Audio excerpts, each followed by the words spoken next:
Alrighty. It is now started, everybody. Let's go ahead and give this just a second here. There's definitely some things we have to complete. Alright, so we did all that. We did all this. We did all that.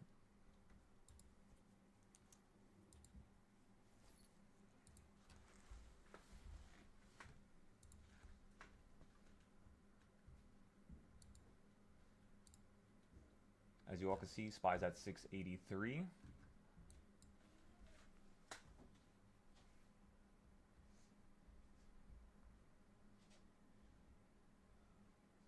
trying to think about. All right, so you got 3 days. Today, tomorrow, and Wednesday.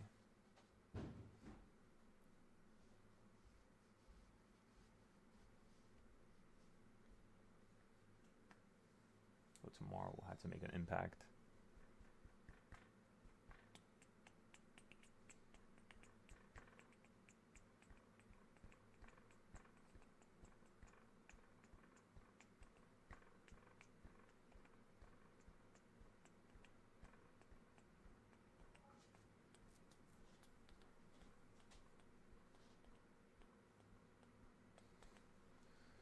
Roger that, brother.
So again, everybody, this is an area where we're getting puts about 6 to 12 months out.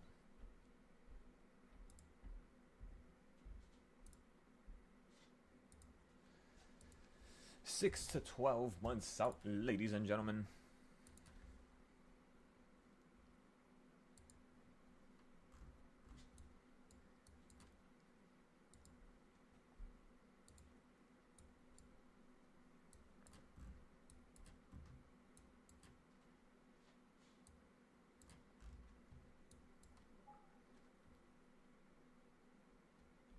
Yeah, those things, that looks crazy good. I don't think I could eat that, but that do look insane, let me tell you.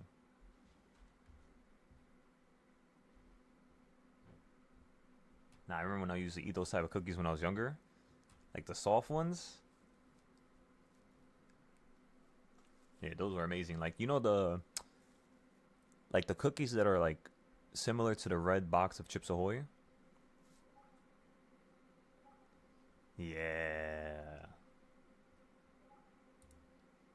It's just the only problem with that is as I got a little bit older, my body couldn't like handle it as much. So like now I can't even. I could eat like one maybe, or like half of one.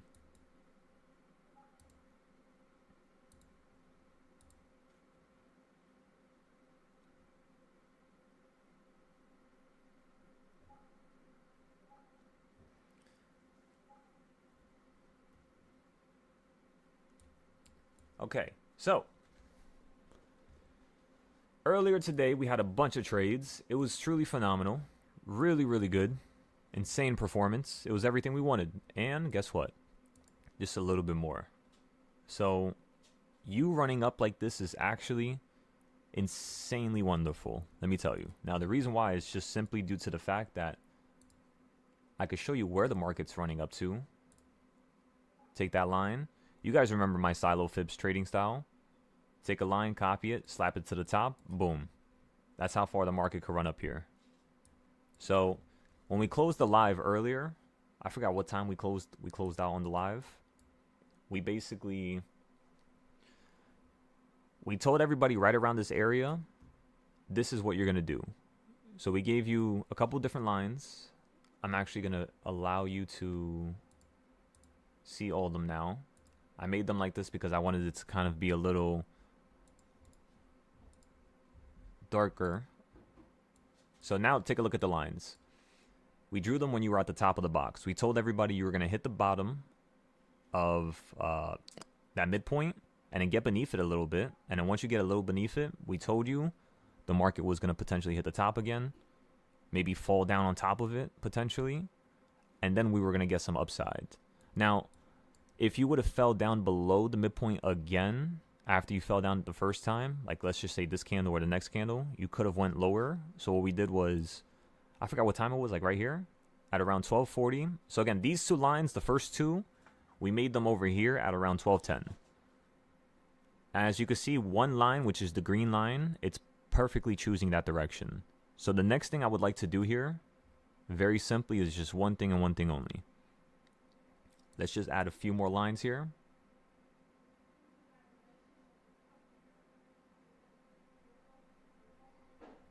Since it's done on the 5-minute and it's so small, it's a little bit harder to make the lines perfect because it's like snapping onto certain things. Even without the magnet tool, watch. See that? How it's like snapping left or right? That happens when you're really zoomed in because there's only 2 5-minute candles here. You can't get more zoomed in than this, technically. So what you would need to do here in this situation is probably do it on the 3-minute or 1-minute, which we'll do that after for another chart. But let's just go ahead and make our new lines. It's currently 1 o'clock. We just started the private live. So now, boom. This is how I'm thinking right now. First of all, we already have a new CS zone. So most of you already know how to create these zones for the CS.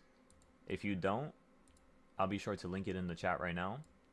So you guys could take a little second to watch that video here. The video is like 5 minutes long. So you'll be able to watch it within a few seconds. If you guys want me to explain it live again, just let me know. For those of you here, there's only a few of us here today. 1, 2, 3, 4, 5 of us.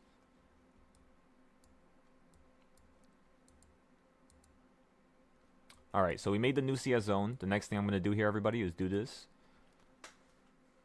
You hit the top. You hit the bottom. This is already a different type of a CS zone. Yeah, because this one's green. That first one was red, but then green. So yeah, we could do it both ways at the same time. Because that first red. Yeah, so you're still slamming around this area, but then when you open up on this candle, we could do it a different fashion. Yeah, so what I'm thinking about right now is, in terms of the CS zones, I might change this for a second here. Give me 1 second.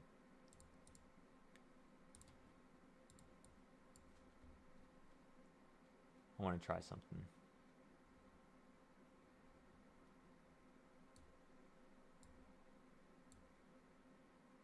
Hell yeah. Look at that.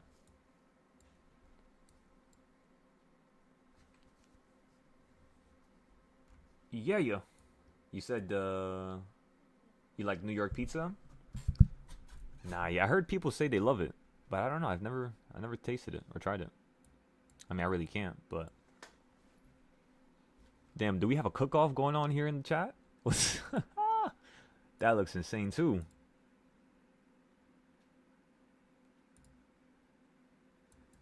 You know what it looks like?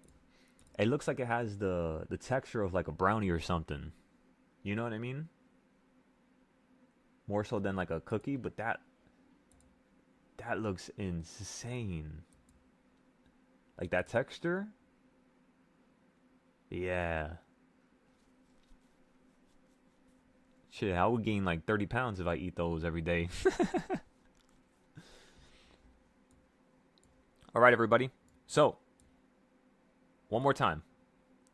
We got a low, we got a high. The next thing I'm going to do here in this dynamic of trying to figure out where this market's going to go is very simple.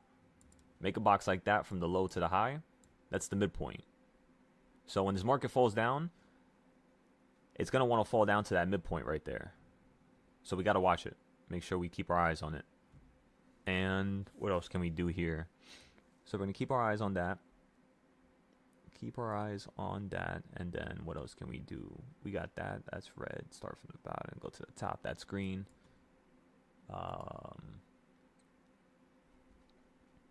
Let's draw the line as if you were still on top of the box again. Because again, this is a new live.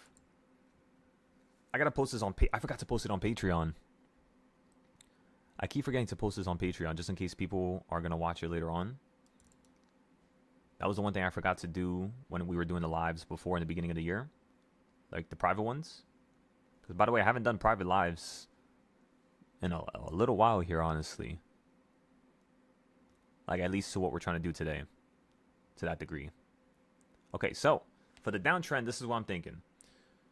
When you created the CS zone up here, before you fell down, right? You did not touch the top. Last time you did in the morning. This time you did not. You're weaker. Could be just a situational thing for the moment. However, it's something we have to pay attention to. So, adding the idea that it's weak, or it's looking a little weaker in terms of the upside, if you potentially get below this midpoint here, you're going to start falling out the sky. Now, before I draw this line, let's go ahead and draw the line that comes before it, which is the line that comes from the top to the midpoint to this top point. Boom. Right? That's one idea. Then maybe it hits the bottom here, hits the next midpoint of the next orange box up here, falls below it again, and then runs above one more time. That could be the uptrend right there. Now you might ask, how did I figure that out and how did I draw these lines? What was I looking for?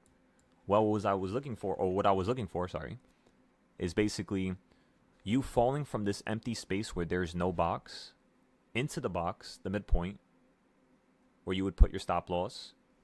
Kind of like, see how it fell from the top to the midpoint now?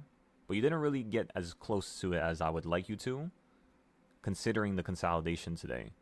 Which might mean, yeah, the market's still bullish. So even though it just gave us a bearish sign right there, you can get a newer sign that helps you understand that the bullishness is retaining itself. It's still there. So, if you're paying attention to what happened a couple minutes prior, and then right now, the next thing you want to do is you want to draw a line. This says that you're going to go from this empty area here up to this midpoint, just like how we drew it here. Put this saying that it's going to drop right back down to the bottom again. And then you could say it's going to hit the top. Maybe it bounces around here for a second like how it did here. Hits the midpoint, right? Gets really slow. Hits the top again. Falls down inside the box a tiny bit. And then potentially starts running out. That could be the more bullish approach. Again, all I'm doing is looking at the CS zones. Just one box. And then I'm factoring in these orange lines, which are the bigger areas. Now, if we draw a downside trend, you could say that the market really wants to fall down to this line again, just like how it did here and here. It just wants to fall down to here again. So if it falls down below again, first thing you're going to do is potentially get a call at the line for the market to just run right back up again like that. Very simple. Then it hits the midpoint, continues all the other trends the same way, pretty much. So now I'm just following the other ideas. Plays around with that box, maybe goes straight to this box, and then goes to the top.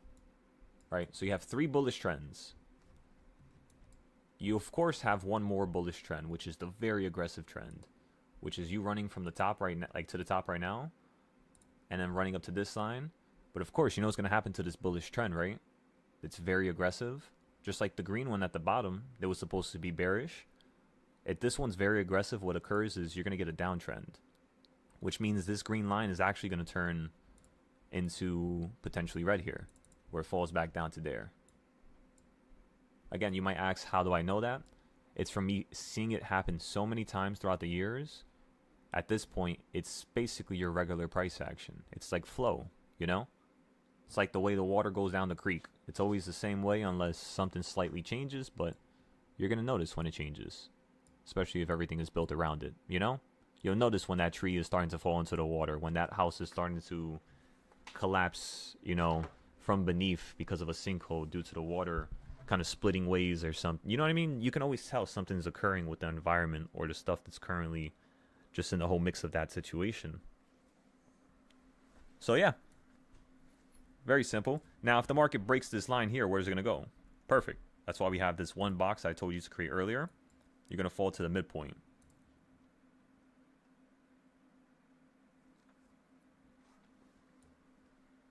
Oh my God, I got so many more good ideas right now. Holy.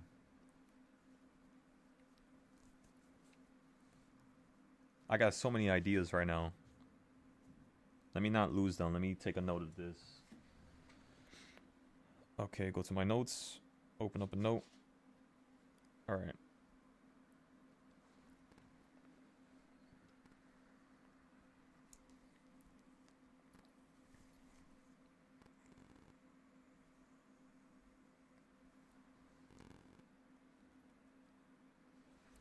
In terms of the 5 different arrangements of market momentum or market direction, one may say,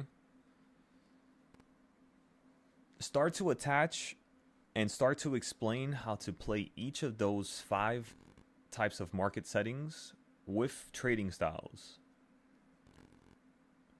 For example, on October 27th, 2025, the trend that you currently have is one of the most extreme trends that one could have. However, it's borderline between a very aggressive bullish trend and just a bullish trend. And that's so far according to 1 p.m.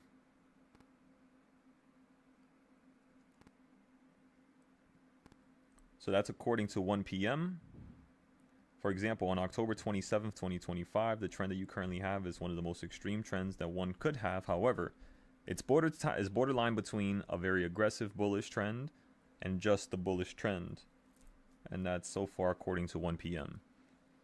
You really can't say it's you could say it's consolidating upwards, right? So you could say that actually, instead of us just saying bullish trend, from an aggressive bullish trend, we could say a bullish and a bull M trend, a bullish M, which means, oh no, bullish C. It will be bullish, and then C. Bullish consolidation. Okay, so remember, everybody, you have only 5 types of markets. Only 5. What are the 5? Very simply, let me show you here. Where is supply? I keep forgetting to finish this. Finally got a new zone on the supply and demand zones. Let's do it. Excellent. So again, everybody, you have 5 types of markets. They're all right here.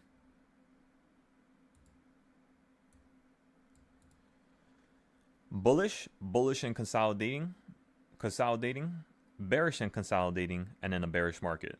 So far today, you have a bullish market, which can, you know, it's the craziest thing, right?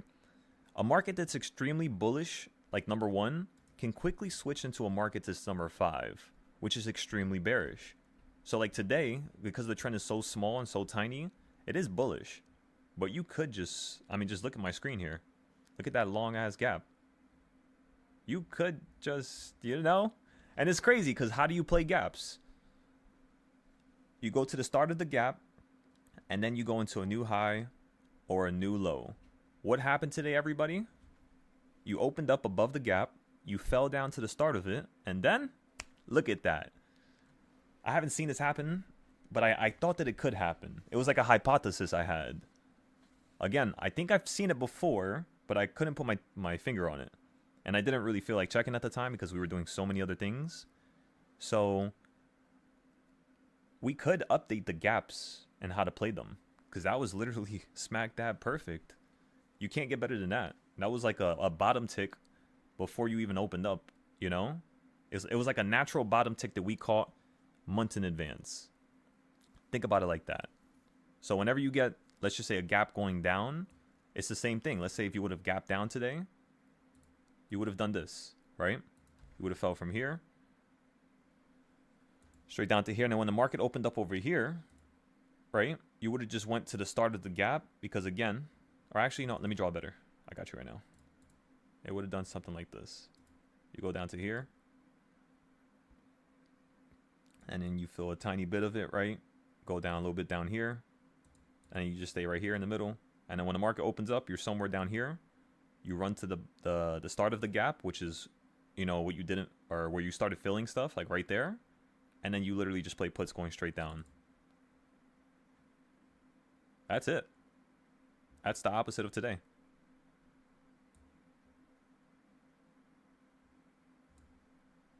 Hit the bottom, went straight up. Excellent. Absolutely phenomenal. But yeah, in playing markets like this, which are over, you could say, just 5 different types of markets. You have bullish market, you have bullish and consolidating, you have consolidation, and that's pretty much all, everybody. Today's just the bullish market, really, until you break that orange line and start falling towards the midpoint. Once you get beneath the midpoint of the day, the market can now be a consolidating market. So again, this is a bullish and consolidating market. It's like number 2, you could say. Let's just call it that. That's way better, actually. Yeah, let's just say it's number 2. So this type of market is like number 2. And it looks like it's holding at the bottom, everybody, just like we thought when we drew the lines before. Now, the only thing we don't have is red lines. So how do you play the downtrend here? Well, of course, first way, let it get above the orange zone right here. And then whenever it does get above, just simply see if there's going to be like a nice little uptrend. And then a downtrend to the bottom again, where we might break out and go lower. And that's pretty much what you're thinking later on. So, of course, if you're thinking that later on, it's the same dynamic right now if you want to fall down.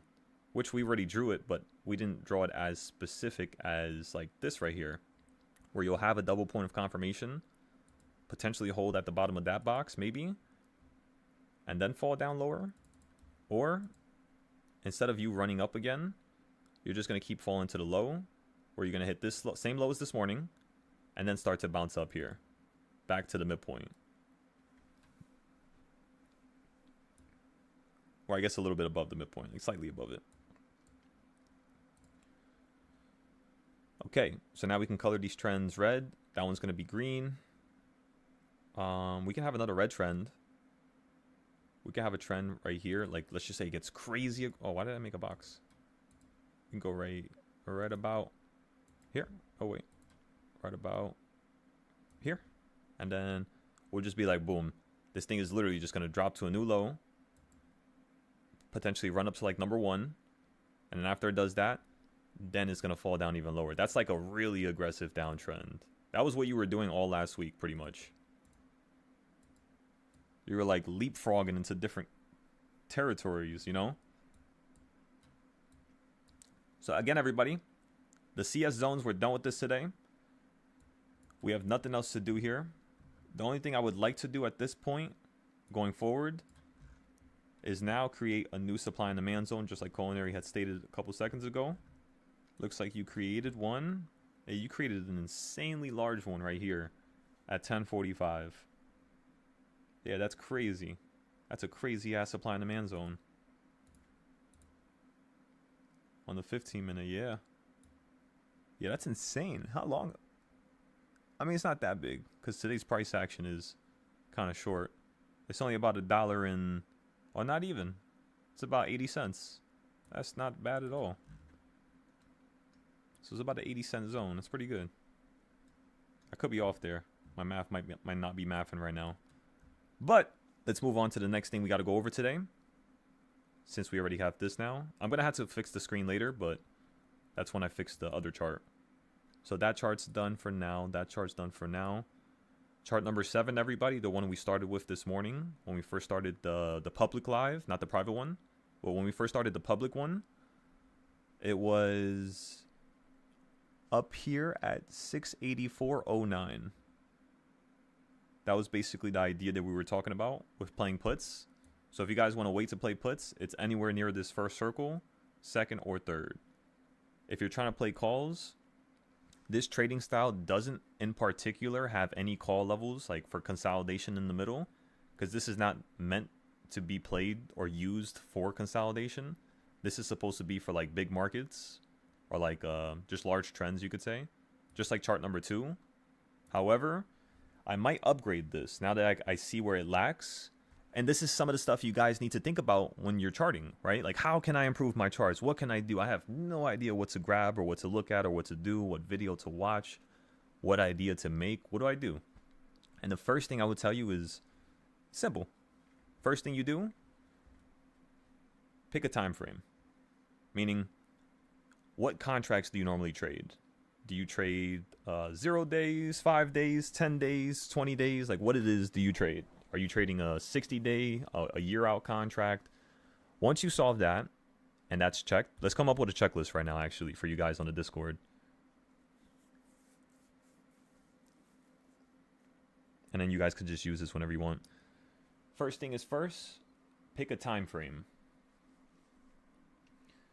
The purpose in picking a time frame is to define the exact expiration you're looking for your contracts. Whether it's something that's very close, like a 0 day, or very far, like anything a couple years out. The next thing one's going to do is you're going to look at the last, let's just say you pick, once you pick a time frame, the next thing you're going to do is simply look at the last week, if it's something that's usable on the weekly, or the last month, if it's a monthly trading style, or the last year, if it's a yearly trading style. The purpose in this is to backtest, and not only to backtest, but to create the idea while you're actually looking at old data. Most people don't understand this, and you won't actually understand it until you do it, which it takes a long time if you think about. But let's just say you break down the last year of movement from every single day. What's going to occur is you're going to start to realize how consistent the market flow is, whether it's up or down.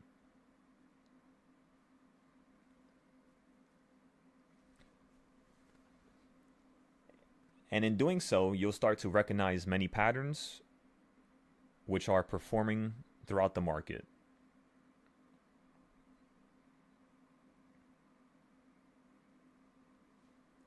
All right, so now let's not get too crazy here. So again, the first thing you need to do is pick a time frame. The purpose of this is to, figure out what exact expiration you're looking for. Once you pick a time frame, the next thing is to look at the last time where that time frame can be used. So let's just say you pick the 5 minute. If you pick the 5 minute, what you're going to do, and we can give you an example with the 5 minute. Let's just say you pick the 5 minute. The first thing you're going to do is break down the week.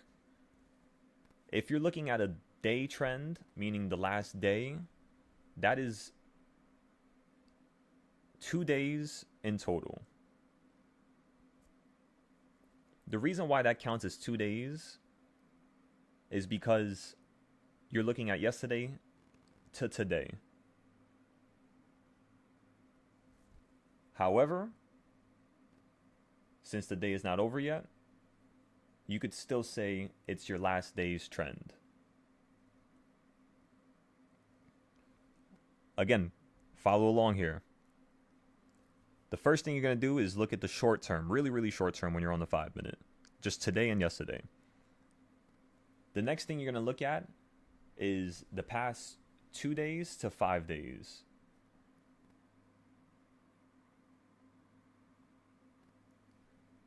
Once you look at the 5-day scale, which counts as a week because there's only 5 trading days in a week, the next thing you're going to do is look at the next 5 days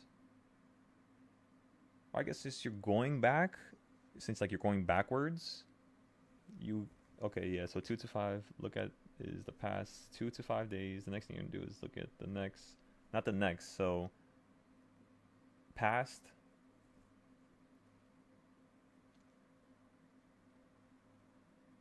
5-10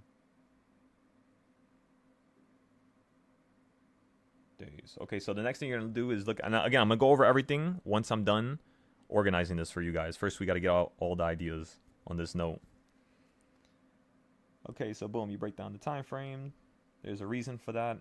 We're gonna keep it simple and sweet at the end, but I just want to include all the reasons and, you know, explanations for this and that.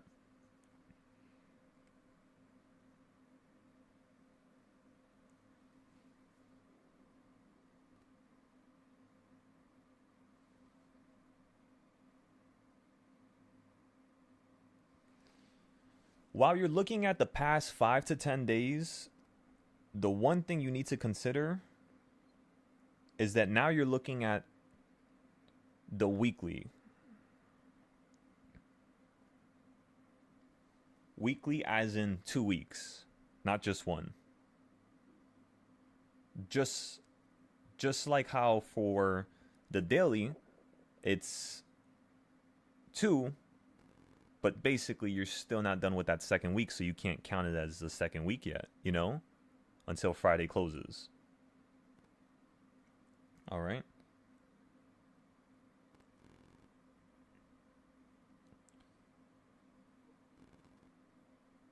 Now, the easiest thing to do in the whole wide world, ladies and gentlemen, is very simple. The easiest thing to do, just look at the 200 moving average. So just look at one indicator. When you look at the 200 moving average on the 5-minute, everybody, what's the one thing you want to pay attention to? Is going to be that red line right there. Right? Is that the right one? I think might have to color. Yeah, so it's the right one. So the red line at 680. That's the 200 moving average.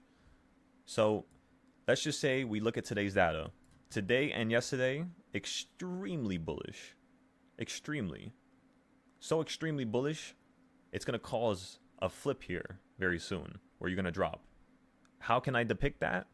It's because of how extremely bullish you are. You know, how straight up it is compared to here, here, or here, right? At the bottom, you tend to have the most gain, but at the top, you tend to also have, or the middle.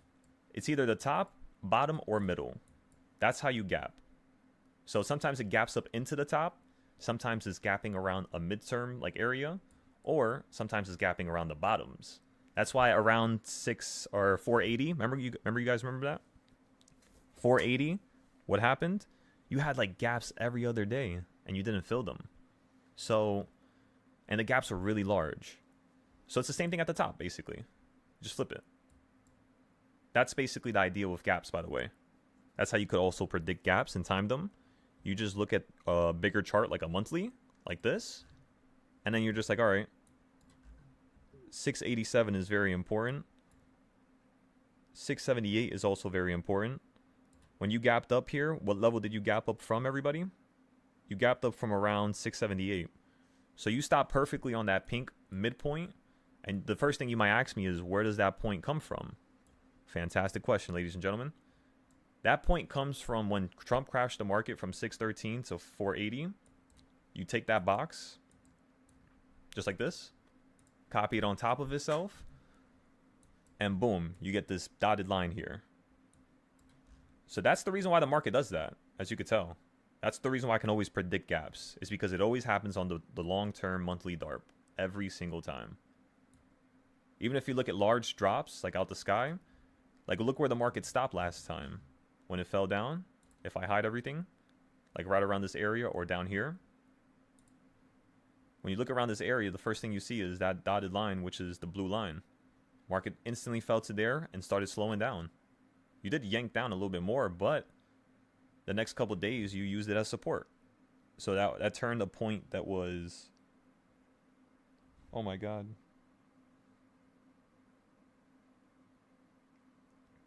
I was speaking this whole time into Siri and she was recording all my words. Holy shit, that's a lot of words. I gotta delete some of that. But yeah, that's like the whole idea. Got it? So again, it's a long process. It's a lot of shit you got to do. I'm not going to lie to you and sit here and tell you it's not a lot of stuff you got to do, because I'm not going to sit here and keep continuously doing this for everybody. There will be a day where I stop doing that, and it's better to prepare for it now and to refine our skills until then, so that everybody is perfect, you know? I can't leave nobody in the back or nobody behind. That's not how we do things around here. We've never done things like that around here. No man or woman left behind. That's the core philosophy here. So yeah, let's rock and roll, everybody. The next thing I would like to do here is go look at that note and let's go finish it, and then let's go ahead and make it better.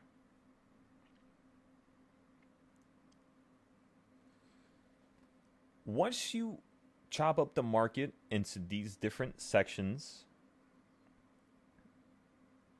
and you have the text on the top right which explains these different sections, the next thing you're going to do is look at where the 200 moving average is.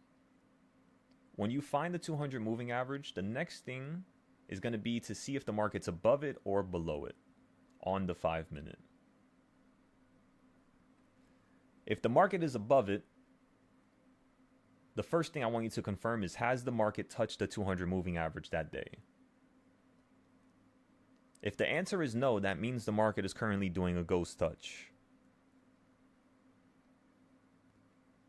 What a ghost touch basically means is the market doesn't hit the 200 moving average at all.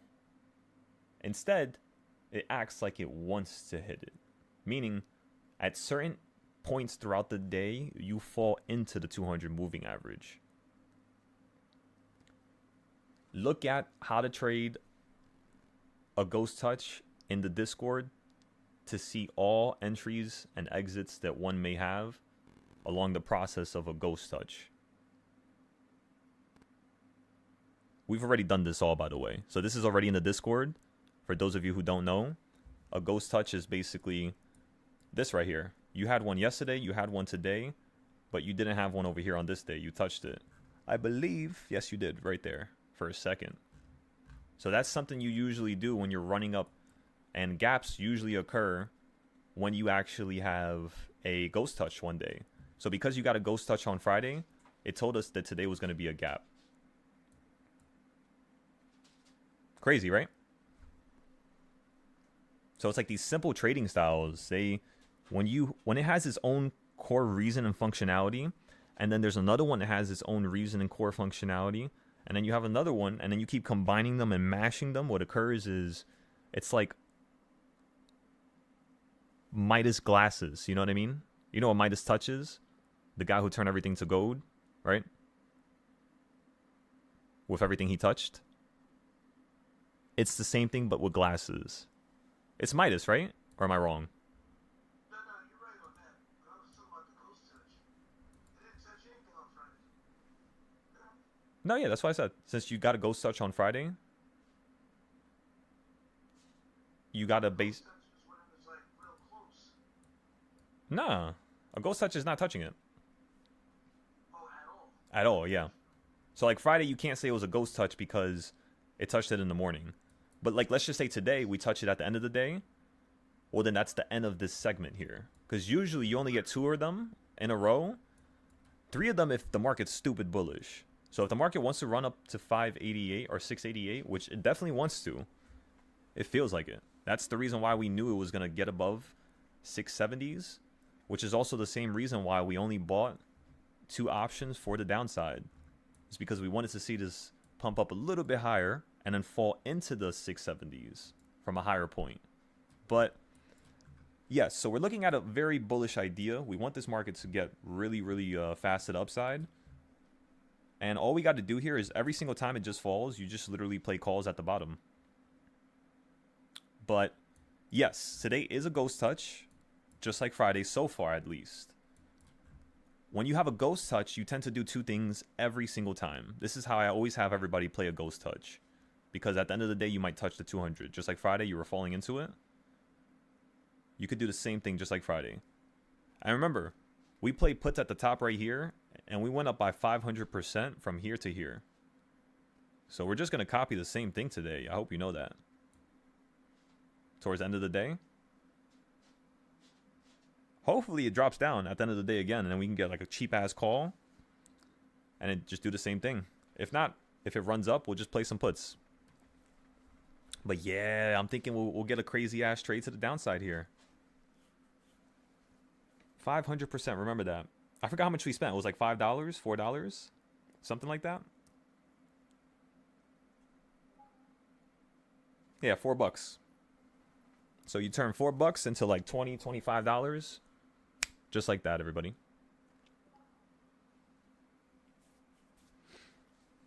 Remember, Cody, you kind of wanted to kill the value here. Because if it brings it down now, actually, yeah, you would get more buys, of course, right? When you really think about it. So if they bring it down now, you could get more buys and sells, right? Like back and forth. But if they're just going to kill value, it kind of makes it really good too. Kind of sucks for our current contracts, if anybody has any. Currently, right now, we're just waiting. Have nothing. We had a lot of good trades today, so there's no need to rush anything more.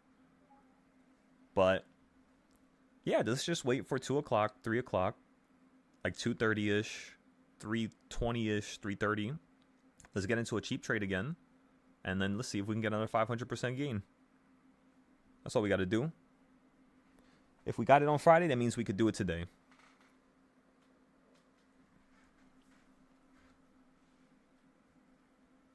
Yo, I didn't even know I had my YouTube still playing. Oh my goodness.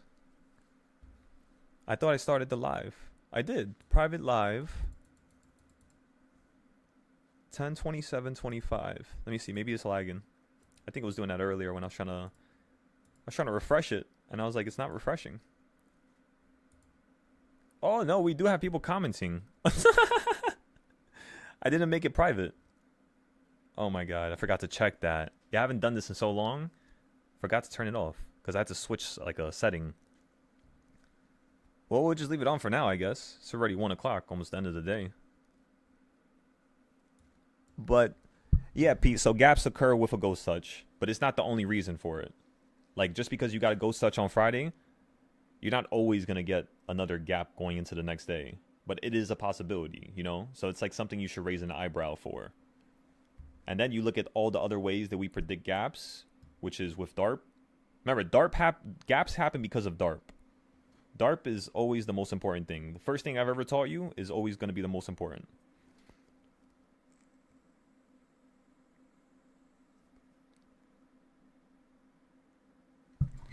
How much of a fall should buy leaps? Or like how much of a fall should you account for when you're trying to buy the leaps? Is that what you mean? It depends what leaps. Like, what are you going to spend? How much money are you going to spend here? On the Discord, we're spending around $50 all the way to $300 each for these puts. So again, we're spending just 50 all the way to 300 each. That's the idea here. And by the way, look at the orange lines, everybody. You tell me if this is working. Crazy, right? You touch this, and then we told you you're going to run right back up to this exact point right here, which is where you're at. Do you guys see how you can create an idea and it could work out exactly how you wanted it to, but a little bit different? For example, this green line signifies that you were supposed to run up. Let me go on the 3 minute so I can show you out real quick. So look at this green line here. I'll turn it to yellow so you guys can see it stand out. Actually, we'll make it orange, and then I'll make it like extremely big. So look at the orange line. We said you were going to fall from here, hit the bottom. You did do that. You went to the top of the wedge, but then you went a little bit beneath it. We always tell you this. The best time to buy calls is always going to be below a line. Most people might think that that's stupid because it could indicate that the market's changing directions, but that's not the case all the time. In fact, if the market's going to change directions, the way you should look at it is like this. You should let it fall. If it just goes below it, you could get a call. But if it runs up, hits the line again, and then starts to get lower than that previous point, yes, you can go way lower. 100%. That's what you're looking for when you're actually trying to see if a market's like falling out the sky. You just need a double point of confirmation. Like for example, let me show you. Let me show you a bearish day. Shit, this is supply and demand zone, so the zones are gonna get in the way. That's a bullish day. Yeah, they're gonna get in the way a little bit. That's fine.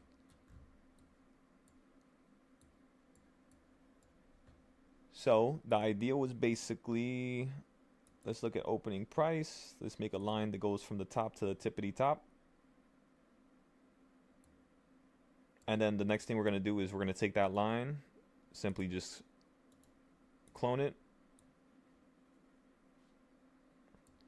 And basically, boom. You can also put this line at the top if you want to do that. Because when you put this at the top, the first thing you're going to see is on Wednesday, if you just had these lines from the opening price, you got this line from the first 15 minutes of the day. So that means this whole line, like all these lines throughout the day, the two orange ones, they both basically allowed you to predict the market before the day even finished.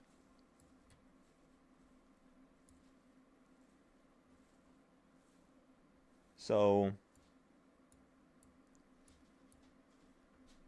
but yeah, let me know what type of options you're going to buy, Pete, so we can continue that segment there. You said shaking your head? Oh, at what?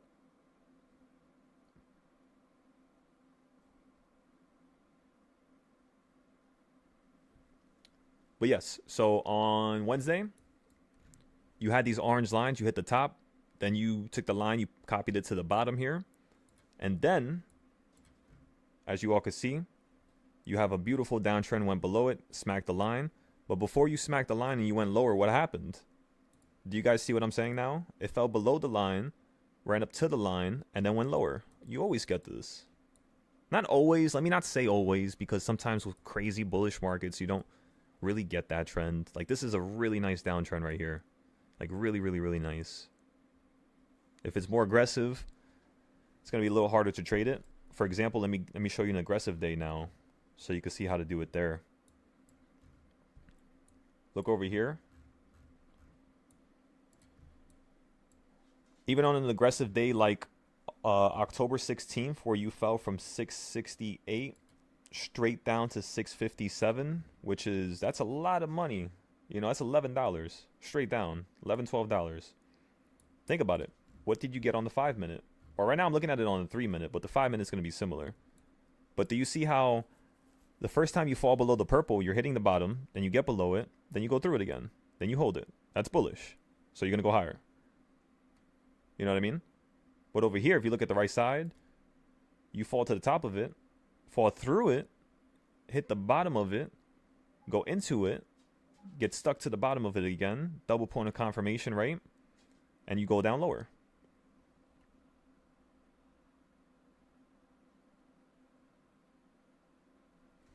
But what are you saying, shaking your head about, Pete? Just so I can understand if you have anything you need me to explain to you.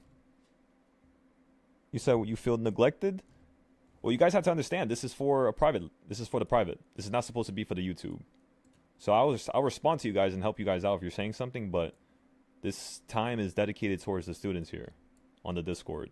This is not really for making money or anything like that. We're just trying to have an idea, see if the market follows it, and see if we can have kind of like a live teaching lesson. You know what I mean? That's what we're trying to do right now, because this is what's going to make people more knowledgeable for tomorrow. Remember, I just showed you two different trends, and I just compared it in a way where you can actually see how to consistently play up or down with the double point of confirmation.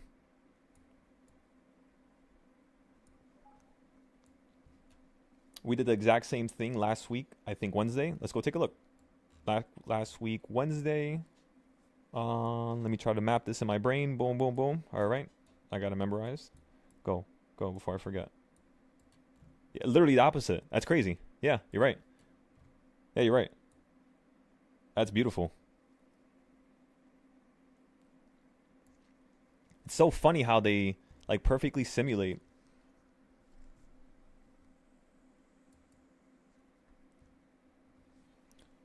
Oh no, yeah. Earlier I had stated that I was going to go into the private live, meaning I was going to turn the YouTube off, and we ended the live around like 12. But then when I started this one, I guess I didn't make it private.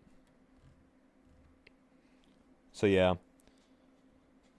And since it's already almost 2 o'clock, what's the point of me ending it now, you know?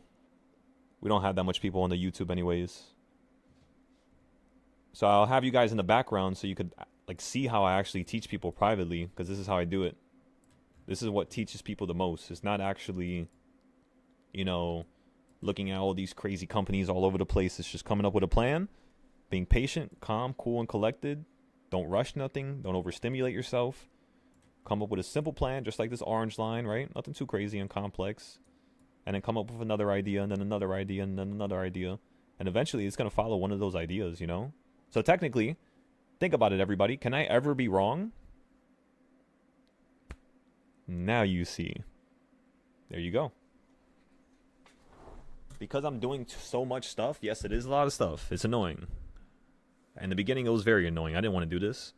But if it can help people, and if I could figure out a way to create a style where I could change people's lives, there's nothing that's going to stand before me and stop me from doing so.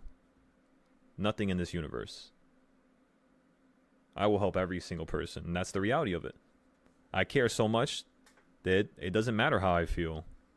I no longer have any meaning in this whole conundrum, besides being the person who can actually just change the dynamic. So anything else just doesn't exist to me no more. That's how I think. There's no quitting. There's no stopping.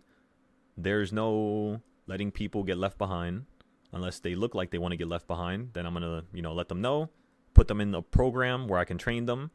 Kind of like how I'm supposed to have you in that other Discord, Pete, right? I got to have you posting there and doing your notes just so I could see if you can actually join the main Discord again. Same thing with all of our other members that are not currently here no more, because I removed pretty much everybody. There is only like 15 people here. And we built it up to like 35 a month or two ago. So, yeah. Now I'm trying to get everything set up, you know what I mean? So the YouTube's going to have their trading styles, then the other Discord's going to have a foolproof plan so I could see people's progression and if they can actually really be allowed to be in my Discord, like the main one. And then once that's done, yeah. It's pretty much just scaling the community. I just want to make sure everything's perfect. I don't want to screw us up later on when we scale anything.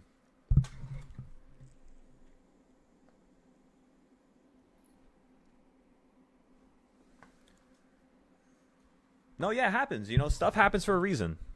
That's the reason why I always love thinking about just the inconsistencies of the universe. Not to say it's inconsistent, because it's actually consistent. It's just people deem it as inconsistent. People look at it as, it's like, for example, like me and the trading styles, right? DARP is consistent.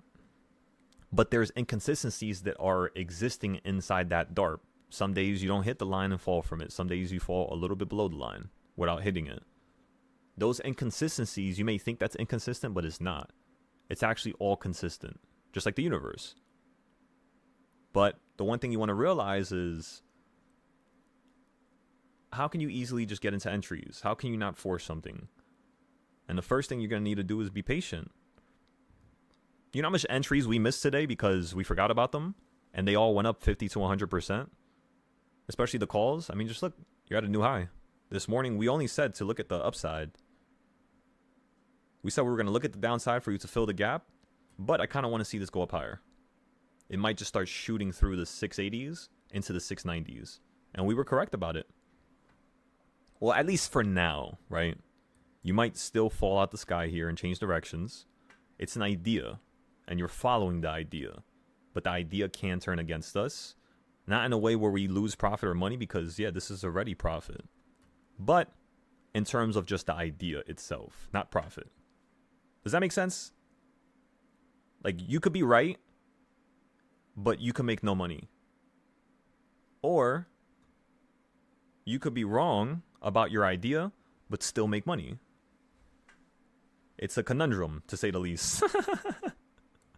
Quite the conundrum, let me tell ya. But yeah.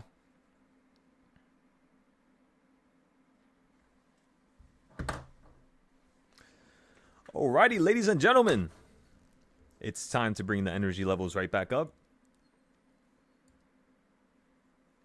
I want to actually take a picture of something real quick. Let me bring on my phone. Snag a little screenshot. Boom. Alrighty, let's move on. So this line right here, that's the yellow line. On the 3 minute, what does the line look like? The line looks like it just taps it once and runs up, right? So in terms of the 5 minute, how do you run up again?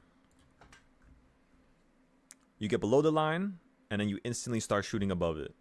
Earlier, you did not get below the line at all. That means that this is turning bearish. This is changing directions today. And you could already tell and see that because, again, now you went below the line, and earlier you did not. You see that? Same thing with the top, right? You went above the line, showing that you were extremely bullish. And, yeah, that's how you can also tell that the market's running up here. And remember, these lines were made from here to here. So the second you got this line up top, and the second you made this trend before it even fell, you took this line, copied it to the bottom, and you knew where the market was going to fall right down here. So that's how you would have known the market was going to fall down here in the morning. It's just simply by copying the line from top to bottom and getting yourself that trajectory, because it needs to break that momentum in order for you to shift directions. For example, let's say the market would have had this high, the same high at the start of the day, but the next high would have been only like right here, like you would have fell down lower down here, let's just say, then ran up to here. What you would have done is took that line, copied it, and put it to the bottom of whatever you stopped at. That way, when you actually do decide to change directions or you run back up to this line, you know how to play puts going back down to here, a lower level. This is how you play markets that are going into a new high or going down into a new low. Like extremely bullish or bearish markets, that's where you use this idea normally. When it's consolidating, you normally want to just use reversal points. Normally. And that's pretty much it. That's all she wrote, really. Simple ideas. Remember, simple ideas are always the best ideas. Don't make it complex.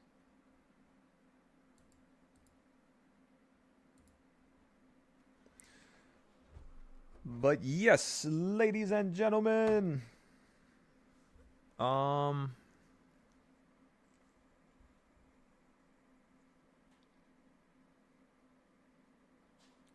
You said a big drop before it touches the $700 price tag. By the way, Pete, you said you wanted to trade $300, right? So if you want to trade $300 and you want to buy some puts, very simple. First thing you're going to do is you're going to pull up your options board. I'm going to have to update Webull, so just give me a second here. It always does this every time. Not too sure why, actually. I think their program is just really, like, buggy, I guess.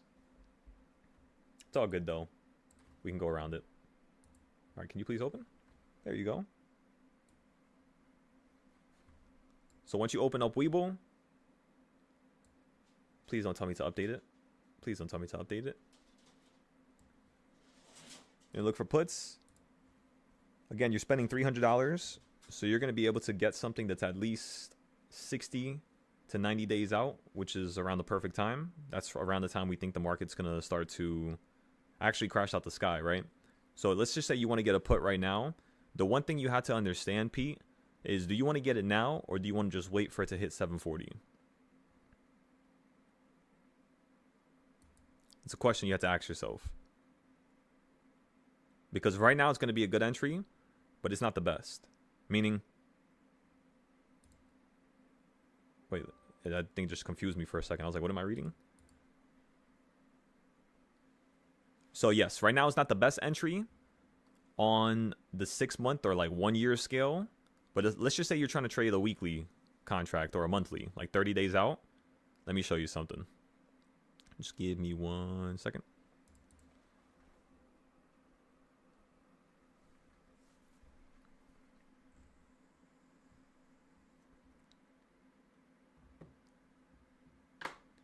I also don't know why the YouTube is so delayed. It's like crazy delayed. It's like 2 minutes behind. So that is going to be an issue for you guys if you guys are trading. I'm just letting you know. Just be careful.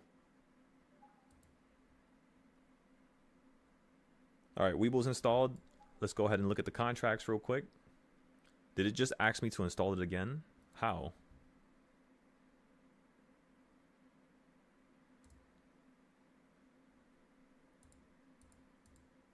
If it does it a third time, I'm just removing this thing off my desktop. You better not do it again. It does it every single day. That's the reason why I said that. I'm not frustrated or anything. It's just it just doesn't work, you know? Can't really use it. We'll use Moomoo after this, if anything.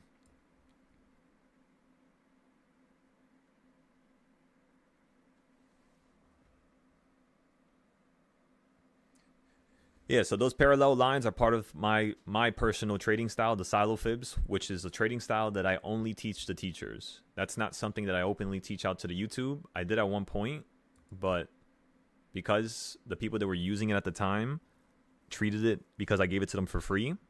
I don't know why people do that with free stuff, but because I gave them that for free, they ended up not really taking it serious or using it. So I've noticed that you have to have a certain price attached to things in order for people to understand it, respect it, and actually deem it being something usable. You know? You can't give people like... Which makes sense. Like when I had the Discord in the beginning, we had so many students join up at $10 each. And a lot of those students that joined up at $10, I was teaching them all this stuff. Like the lines and all that crazy stuff. And yeah, they were making thousands. I had one guy turn an account from just $500 to $8,000 in his first month because of how I was showing them how to trade with these lines. So yeah, you do trade better. I'm not going to lie to you and say you don't, but you don't need them. In fact, I've created other trading styles which work as well, and I gave those away. But these are different. Where the hell did it go? These right here are very different. They're not the same trading style at all. It's crazy. It always predicts the future. Do we pay any mind to Greeks? So, no, Pete, it's the same thing I told you last year. Same exact idea. We don't look at no Greeks, just technicals. The only thing we're going to look at on the options board, of course, is open interest and implied volatility. If you want to say just those, right? But in terms of delta, theta, rho, gamma, we're not looking at none of that. It's just useless, really.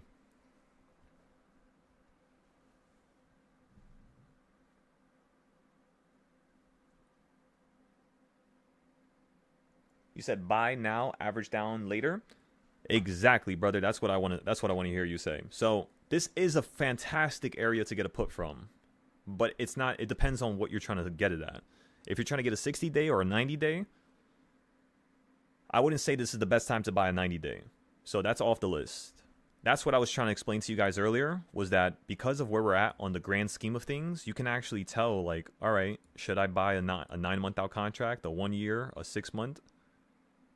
You actually can understand what you should buy because of, again, this one chart right here, which is the monthly. Don't forget that. I'll show you the easier one to read.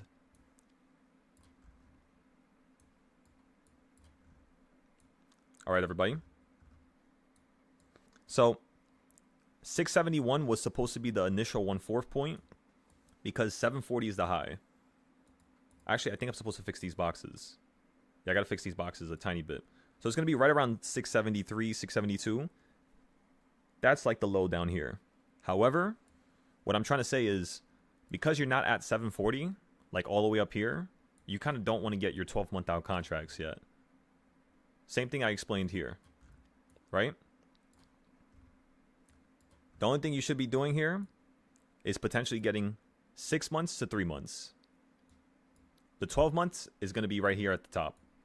6 to 3 because you could still run up to the top. You know what I mean? So technically a 6-month contract is very expensive. Like very expensive. Insanely expensive. So what you want to do here is, again, you want to play devil's advocate. Are you willing to buy right now at 684 when it's at the top of this perfect area and have to average down when it runs up to 690? And do you have an insurance plan to make back that money by the time it hits 690? So like, for example, for the next, let's just say 5 days after you buy this put, let's just say you have 90 days, right? Or you have 6 months. You do what this tells you to do last year. Because remember, I never changed this. This is what we had since last year.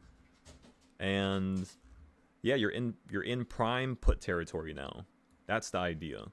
So since you're in prime put territory right now, you want to buy them around this area here, which is what we're going to do today in a few minutes.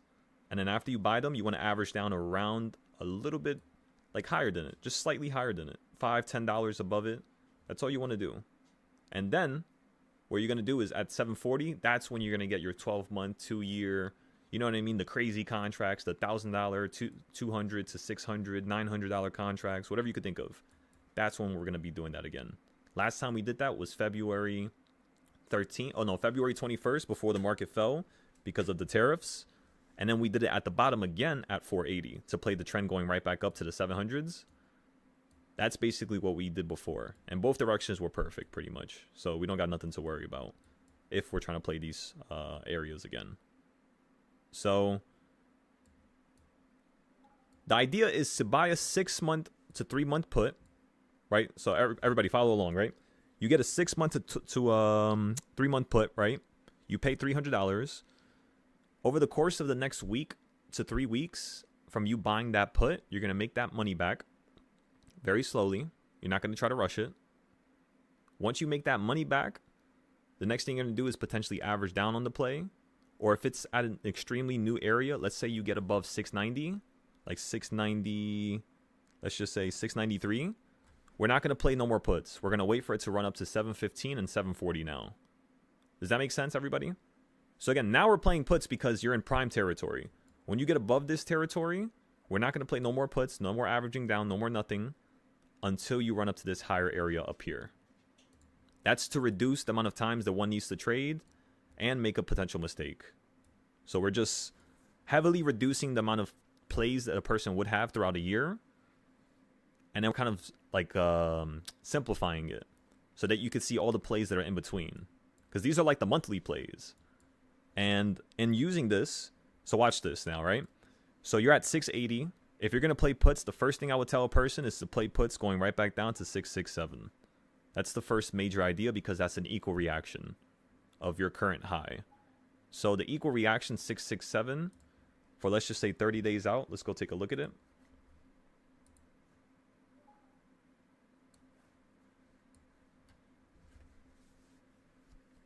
I'll explain right now in a second, Brian. It's pretty much it's like the exact reason why we're getting the puts now and why we're going to stop buying the puts, basically, because you're in that put territory. If you get above it, then we'll play the calls. So we have to wait for that to confirm since you're still in the put area. That's basically why. So puts, 32 days out. For 667, it's going to be $500. So for 32 days out, for $500, you're going to have to, that's how much you're going to spend. If you go for a 60-day, for 667, it's going to be $1,000 for 60 days out. So I'm telling you guys, these contracts, they're telling me right now that I am very expensive. I need to drop down in price. So when that occurs, it usually tells me personally, because I've read this options board for over 4 years straight just to spy, so I'm very used to it. I remember seeing all these prices. I have so many pictures that I've taken on my phone, computer, and the first thing I could tell you is that yes, these contracts are stupid expensive right now. The 14 days are really good price though, but anything for like 30 days or 60 days, those prices, they need to drop, which means the market needs to run up higher because we're looking at puts right now. However, the 14-day puts, they look really, really good. These prices are ridiculously fine. Like, for example, you can get a 675 put, which is just basically $8 away for $322. And that's as much as the gap is going to be. So, like, it's like you're basically just filling both gaps that we got here, because there's two gaps. We got a gap over here on the 24th. And what I'm thinking is that, you see how you have a high here? I'm thinking the market's just going to fall down and use this as support. Same way it did it over here. Let me show you guys.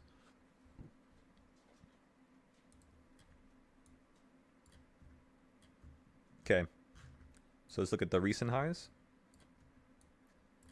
So slam down on top to hold right there because that was the high from over here, right? And then when you first got above this high from over here, right here, what did you do? You ran above it. You didn't go too far above it, but then you fell down right on top of it, and you held a bunch of times. So right now, what I'm thinking is that we're going to consolidate between 680 and potentially 670, 667. But again, it all depends. Once the market gets above 684, you could potentially start running to 688. That's the reality. That's what I want you all to understand. But I think it's going to fall around 686, if not 688.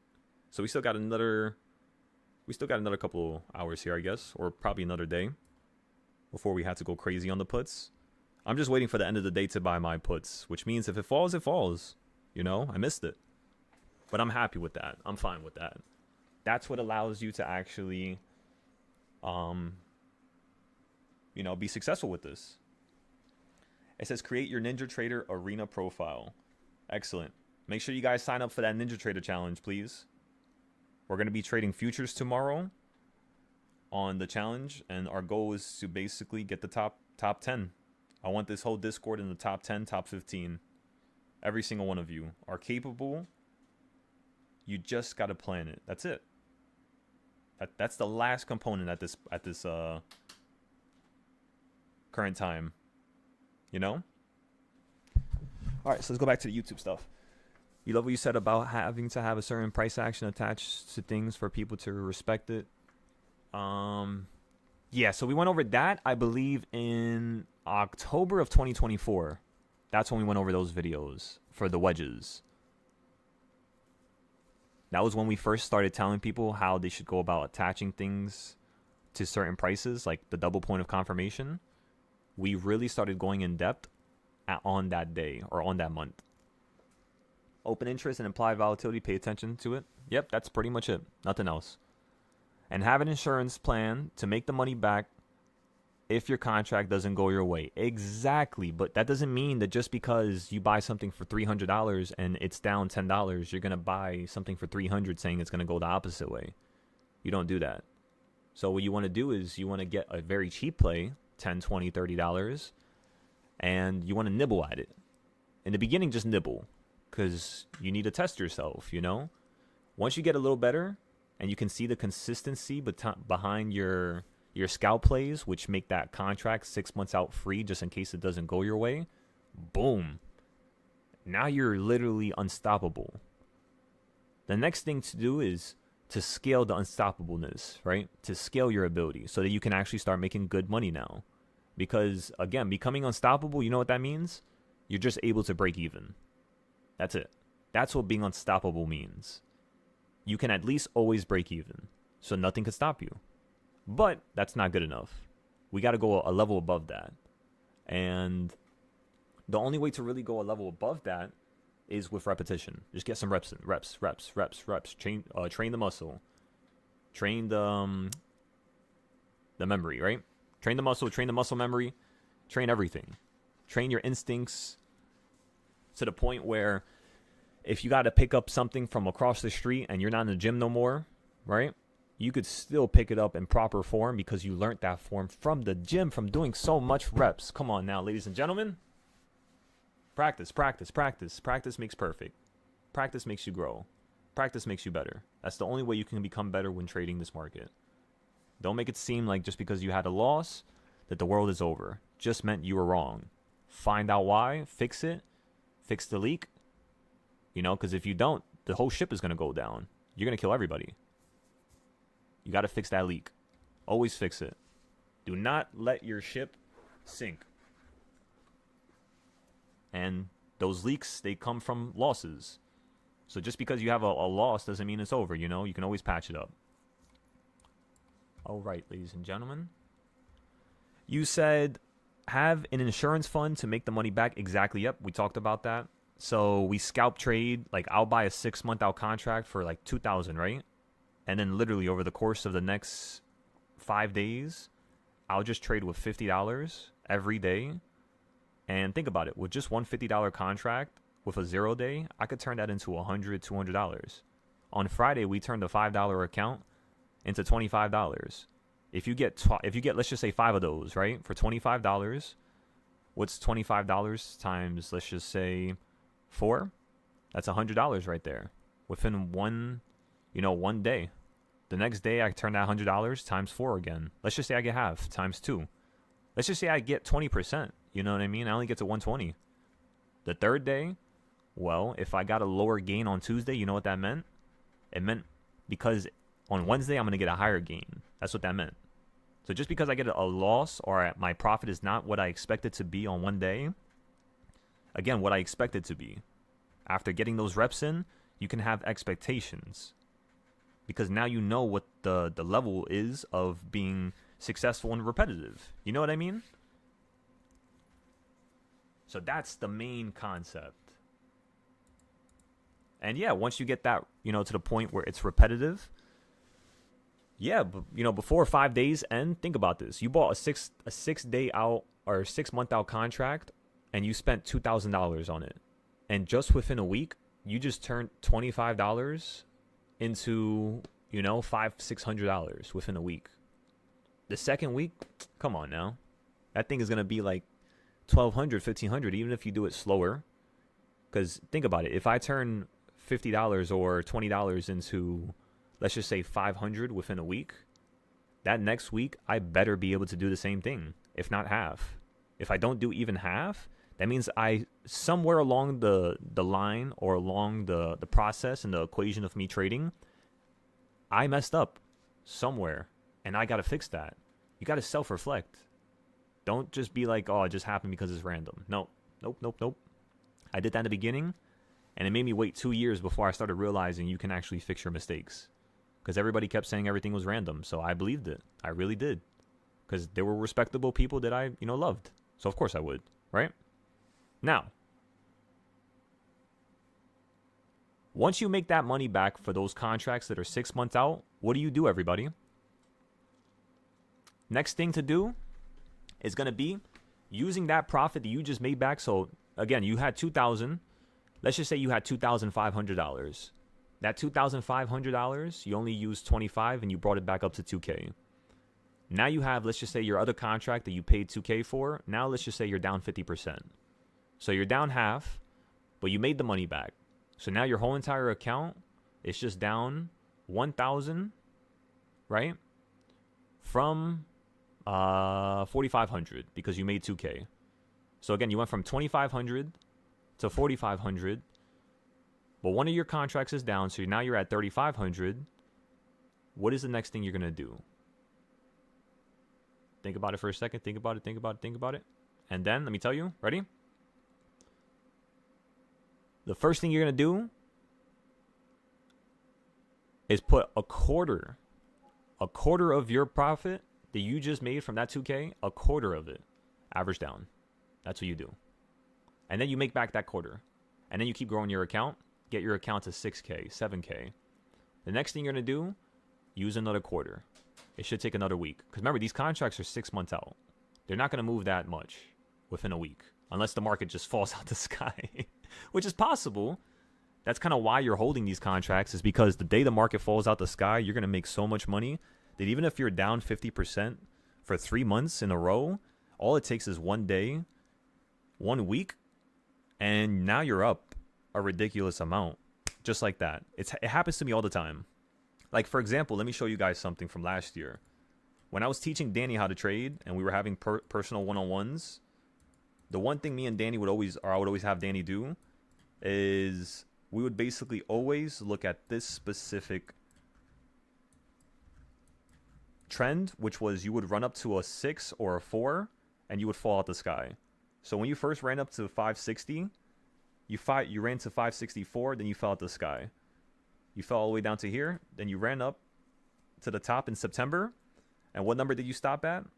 673, 674. So that was another time that me and Danny were basically bumping heads together, and we were just like, nah, yeah, we're just going to buy puts here, sell it the next day, and go long again. Fill the gap, and go up. And we did that. And then we did it again, up here.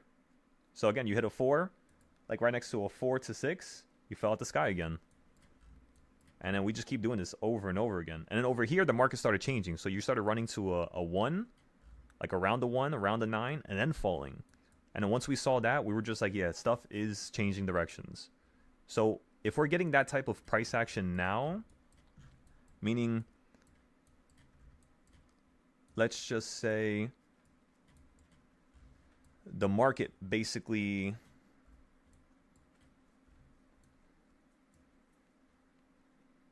so if we get that type of price action right now, that would basically mean that when you run up to 686, you're not going to fall. So if you don't fall at 686 and you just fall right now, that's giving us an earlier signal that the market is truly changing directions on the bigger scale. Does that make sense? Let me know what you guys think about that. And then you said have an insurance plan. Yep. One more peak. I see another gap up. Like you said, 667 could be a support zone possibly. Exactly, yep. So I could see us falling down to somewhere along this lower area and doing something kind of like this here. You know what I mean? Wait, let me... I could see you doing something like this here. If not, you're just going to keep, you know, running and then crashing from these higher highs. You know what I mean? Which is the 740s, right? That's how I'm thinking the 740s are going to look like. Actually, way steeper. You're probably going to fall out the sky, but you might hit it first. That's the only weird thing. You might literally stop right before 740 and then fall out the sky for a couple months, couple weeks. And then you might run into the sky again, hit it again, and then fall. But I could definitely see this thing crashing. The only way that the market's going to really crash from 740 perfectly, like how we planned, is if they just send it up right now. If they send this shit up within the next month or two, and you hit 740, it's over. This market's crashing, I promise you. That's the one signal we've been looking for since April, since you were at the bottom of 480. That's what we told everybody down there. We told everybody wait for 740, and then we're going to finally full port for the first time in almost a whole year. So we're almost there. Just patience, everybody, patience. I know you want to make money. I know you want to change your life, but these are the easy trades. The easy trades require more patience because you got to wait. You got to feel it. You know what I mean? You got to get into the zone. You got to get into the momentum. See if it's going up. See if it's turning bullish. See if it's still bearish, right? You got to give it a moment. And then for the 0-day stuff where you could be chopping it up nicely, we already have our trading styles for that. So, you know, we do a good job at that, if I do say so myself. Think about this right here. Look at the orange line that we talked about. For example, why didn't I make my orange line go to the top? Let's just say. Why did I specifically put the orange line right here at this area? It's because of the CS zones. That's it. Simple. Nothing complex at all. I promise. Just this chart.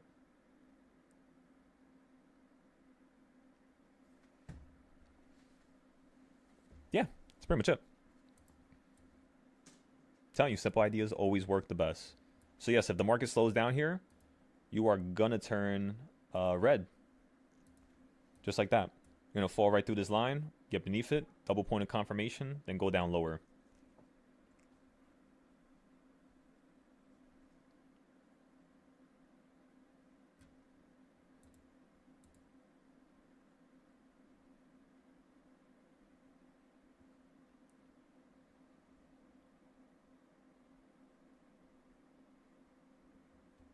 Wait, it already started?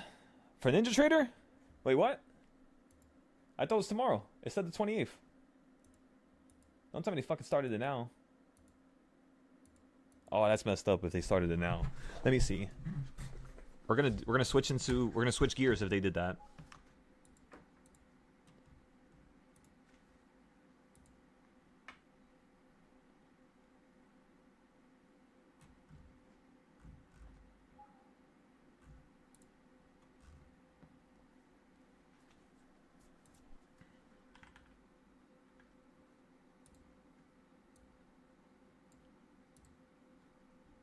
Where's my account? There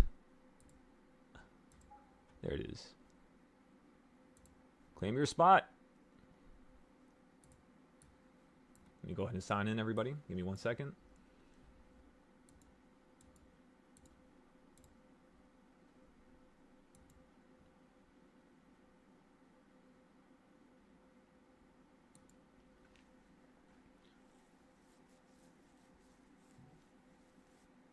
So is there a current competition going on? Is that what they're doing?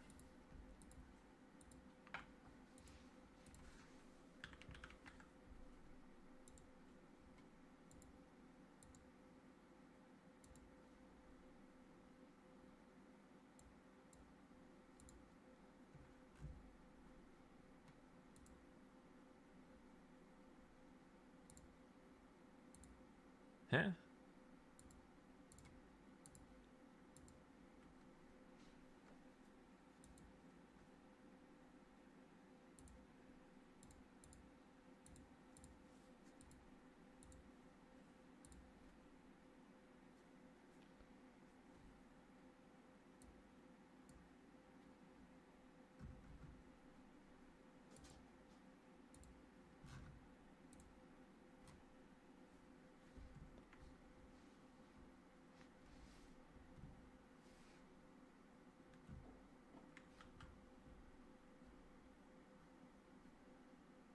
Let me take a picture of this before I forget.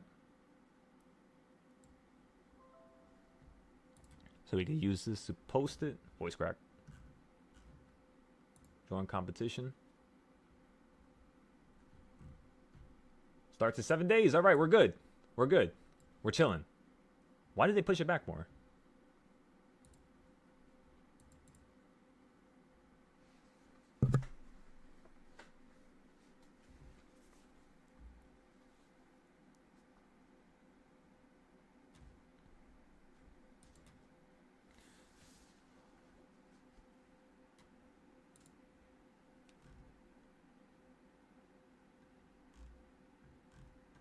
Browse competitions ended 3 days ago. Wait, they do these competitions all the time. They have a bunch of them. $100 competitions. What the fuck? I didn't know this. Ended 19 days ago. This one's live.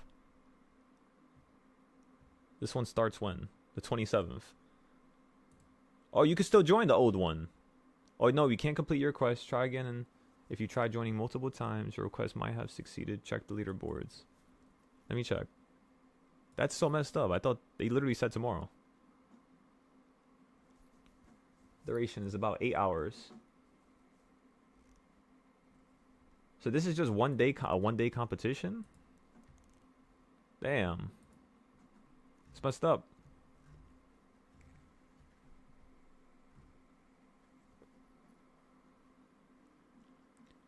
I don't understand how they had another competition on the 20th. I could have sworn that we posted this saying that it wasn't going to do that. Qualification dates. Let me see. October 27th. Yeah, that's so stupid. We missed 2 of them. Yeah, that's ridiculous. That's whatever. There's no point to keep talking about it now. All right. So we signed up for the next one. We got that nice and ready.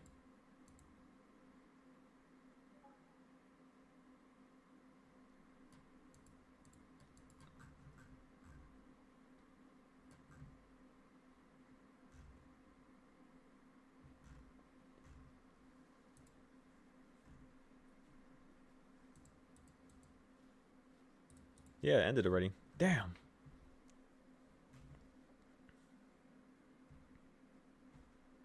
It's crazy. He's not done yet. They could give me another couple hours. Oh, but you have maxed out participants. That's what it is. You have 10,000 people. So you guys got to sign up now before this thing fills up.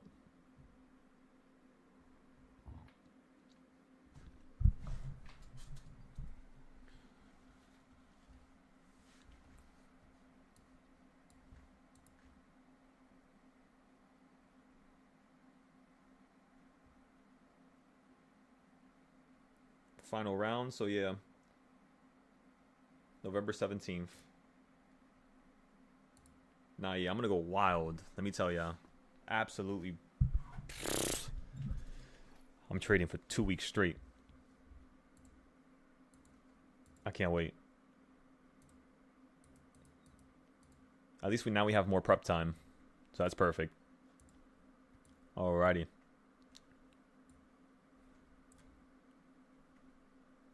Gotta look at the positives in life.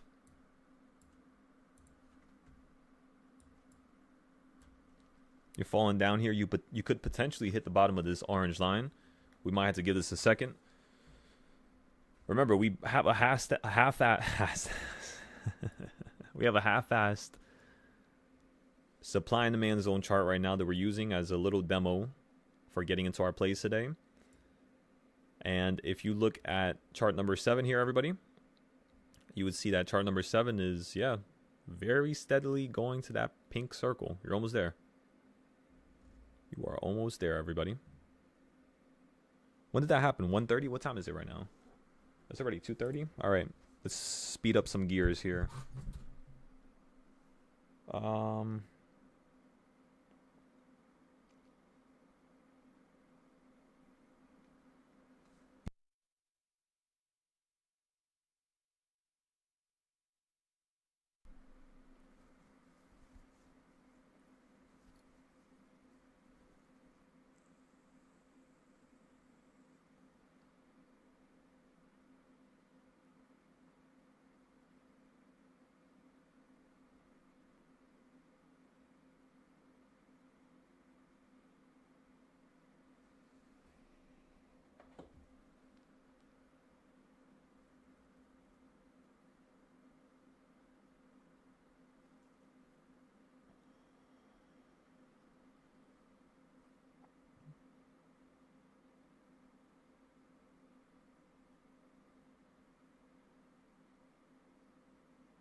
This looks like such a beautiful design. What in the world? I never seen a design like this ever. Wow. That would be amazing to add it to the anime. Wait, let me write about this. Give me a second.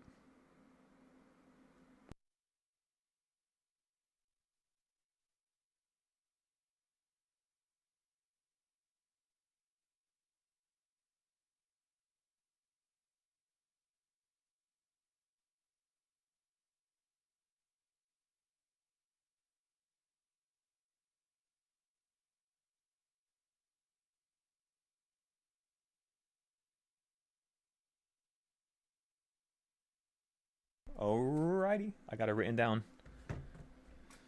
Okay, so how did I go about doing stuff last time? Like, for instance, last year. Okay, so I'll post that. We don't have to post this stuff on Patreon no more because this thing is already live. So I guess that helps. So I guess what we should do? We should just start in November. November we'll just start with the lives, the private lives again. Honestly, I don't want to start the last week. Even if we have a lot of stuff to do, I just won't be reading the YouTube. But I'll still have it on the screen, but I'm not going to read it like as much, you know what I mean? Not saying I'm not going to read it at all. But I'll read it. I'll respond to you guys in case you guys have any questions. But after November starts, we're going to just be private after a certain time every single day. Okay? I like that. That's fine. I'm fine with that. And then in December 1st, we're going to be cutting down our time again. So we're just going to keep cutting it until eventually, like my time in terms of how much I'm trading, because I'm writing, I have a lot of other businesses that I'm creating right now that I have to put time into before it's honestly too late. You only have a window of opportunity. Seize it. Seize the opportunity, ladies and gentlemen. Seize it. So for those of you who are listening right now, again, just seize the opportunity. Seize the opportunity. Seize this current opportunity right here. Ask as many questions as possible. Literally, just completely spam the YouTube chat. And remember, the YouTube chat is a little bit delayed, so just remember that.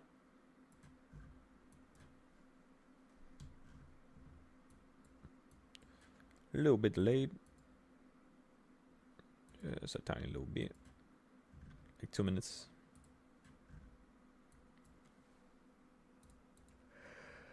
Alright. Looks like Tesla's going to potentially fall down here. Again, we're looking for a drop on Tesla from 460 straight down to 370s, 390s. That's the first target. Those contracts are pretty cheap right now, by the way. Tesla contracts, let me show you guys.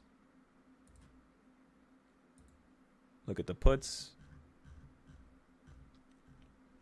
You go 18 days out. Those 390s, they're around 300. You only have 800 open interest, though. Not that much open interest. I believe all the open interest on Tesla right now is on November 21st for some reason. Let me see. Is it still here? Open interest. Yeah, you got most of it here.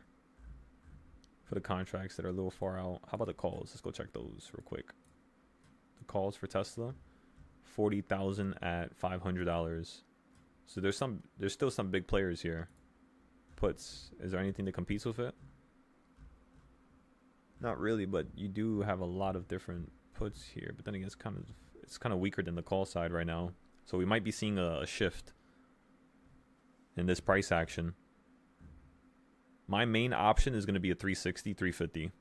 I want to see it drop down now, though, because for 25 days out, a 350 is only $167, which is about where I'm thinking this is going to go, like around. So that means this $160 contract can potentially go up to 1,000 to 2K, depending on how far you drop. So yeah, I'm thinking we can get into this potentially tomorrow. Actually, let's get into one right now, and then we'll get into more tomorrow. That's what I would like to do here. So again, we're going to buy a Tesla contract. When I tell you guys we're going to be buying a lot of stuff the next couple days, I want you to prepare yourselves. I'm going to be buying around like 1,000 contracts the next couple days. Not one shot. We're going to actually be building the other accounts, of course, at the same time. But for those of you who are waiting for a nice little leap 6-7 months out, I've been fixing up the charts for all the companies because this is already done now. So since I've organized all the trading styles and everything that I use to teach, because of course you can't do this in the beginning, right? I couldn't do this last year or the year before because I never had none of these. And now since we do, once we finish organizing the YouTube stuff and a few more little, thingies here that's empty, once all that's done, then there's pretty much nothing else to organize for the trading styles. And now it's all just about fixing the charts. So I'm almost done with this. But I started fixing them in the background just so we could be ahead of, the market. So again, you're at the put area now on the SPY. First time you got here all day. Yesterday, when you ended up hitting the same location, you ended up falling from it. So today, what I want to see is I want to see if you can get up a little bit higher than here. Just slightly higher, not that much higher, really. Slightly higher. It's at the perfect area for you to fall. But I want to see if you can get slightly higher. Yeah, literally, slightly, just slightly higher. That's it. We're almost there! 40 cents, 50 cents away.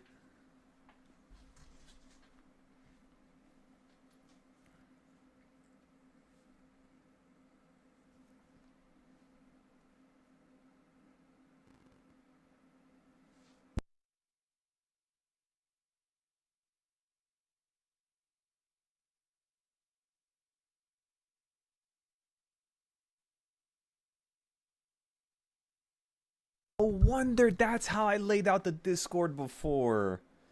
Oh, it makes so much sense now. That makes so much sense now.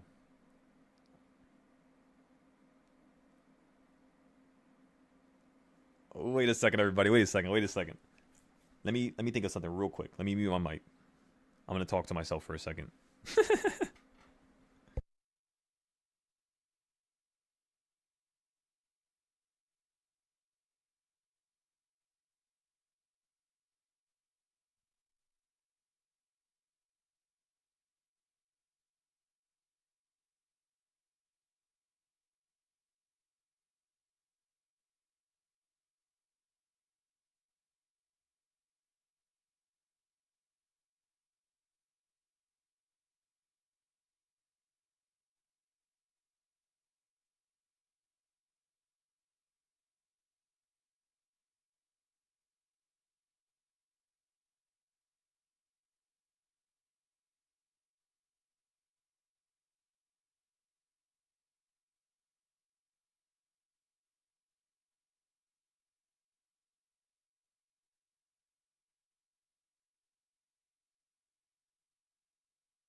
All right, I got an idea now. Now it's time to execute. So, I just stumbled upon this right now. China now requires influencers to hold professional certifications to discuss finance, medicine, education, and law. How do you guys feel about that?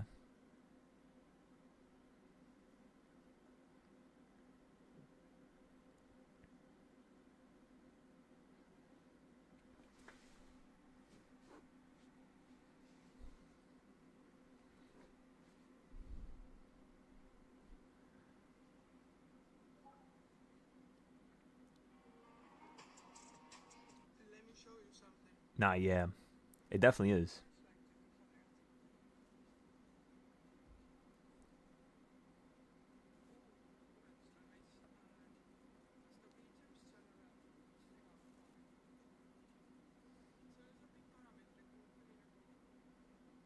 Wait, what is this?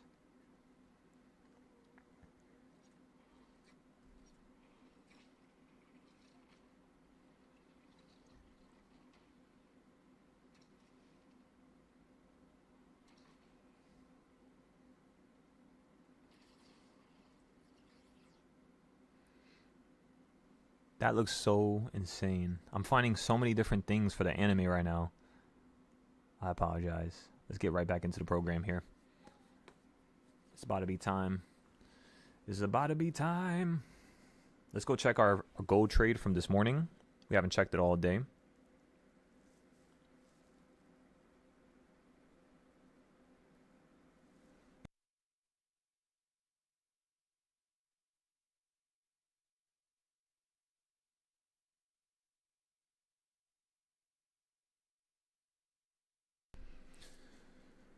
Not bad, everybody. We're up $880 right now. We were down 300 this morning,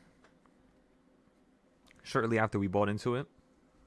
And it looks like right now we're up about 860, 900. So I'm just going to sell it. This account's particularly small. So let's go ahead and just take this win here. Just so we don't have to look at this again today. And then we're going to possibly buy into another trade on gold. But maybe like later today, if not tomorrow. Probably tomorrow. This account was 1,400. Now it's already 2,000 and something. 2,200. Again, depending on your account size, right? You could literally trade gold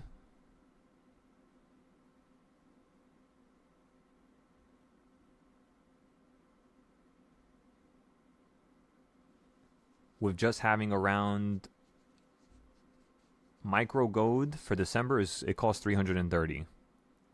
So as long as you have $330, you can actually trade gold.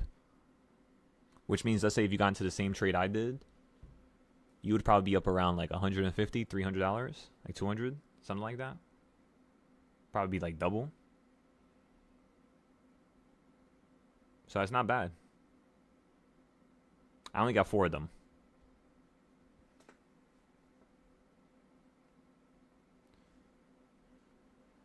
So, now that we're done with this,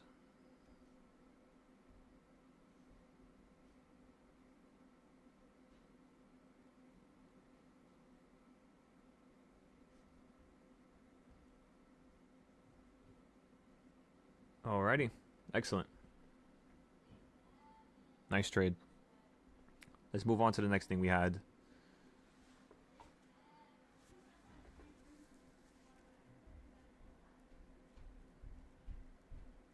Spy. What time is it? 2:40. Let's look for a $10 trade real quick. Again, we're looking for a $10 trade real quick. Just in case the market just slams out the sky right now. Actually, let me think. Logically, right now, what is the best decision to make? Logically, the best decision to make right now is to buy the cheap one so that we could wait to the end of the day so that we could buy the more expensive one. All right, boom. So we're going to get a 683 put. I just bought into it right now, everybody.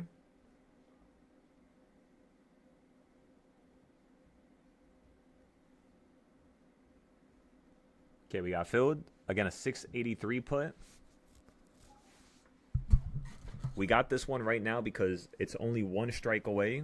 In fact, it's actually only 12 cents away from us currently. So this is so extremely close, this is not even funny. Prices are extremely cheap right now. So we're going to get into the cheap one. And then let's now take our Weeble and look for these contracts 25 days out for Tesla. All right, let me go to the account. Open it up. We might get into actually, let's check oil. I kind of want to see if I could dump the gold profit into something else. Let's go see. So we have everything working at the same time. You know what I'm saying? Where's oil? Where are you? Why do I feel like I'm passing it? Oh, there you are. Wow, look at that. Look at that. Look at that. Oh my goodness. We talked about this. We were talking about this market hitting the green one and then buying the calls here. That's why we made all these lines back over here in May. And then you started exploding out the sky. So we predicted the market. We literally predicted oil from the bottom. Like, we bottom ticked it. I kid you not. And then we had a bunch of these trades over here where they were extremely profitable. I'm talking about when I saw how much profit futures was making with just this trade. You might be like, what am I talking about, right? Well, let me go show you. I should have it written here. Where is it?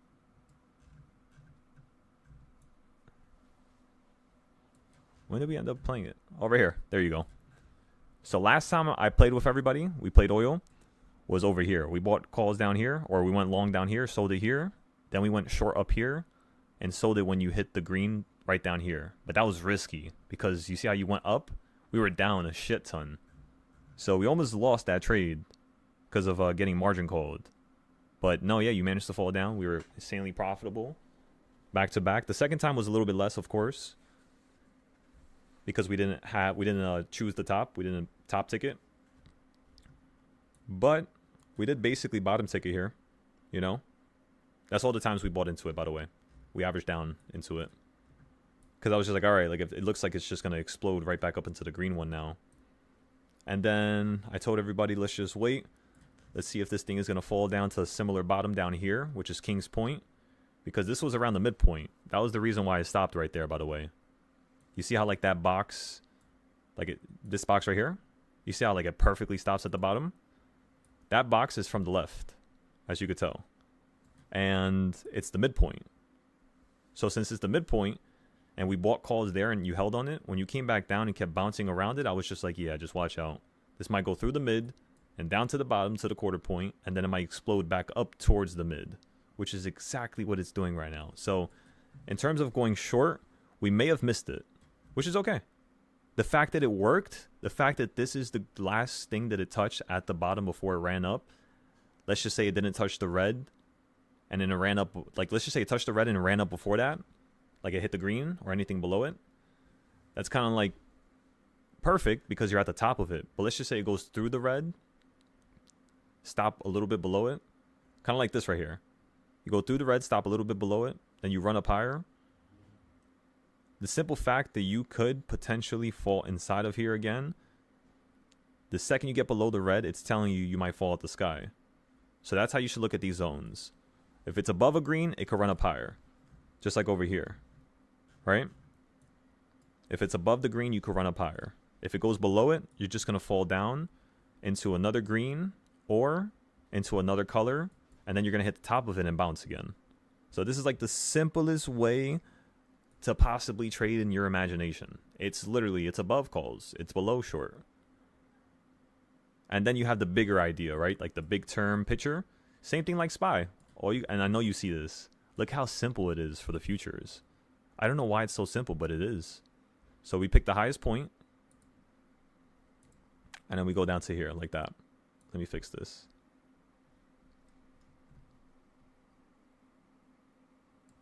Looks like it's going to be a little annoying. Can you please grab it? Thank you. Thank you. All right. Next thing we're going to do is go to the right. Drag this top. And I'm going to put it at the highest point, right? So again, that's a line from the top, this high to that high. And then you drag this down to the bottom. And that's currently the downtrend that oil's stuck in.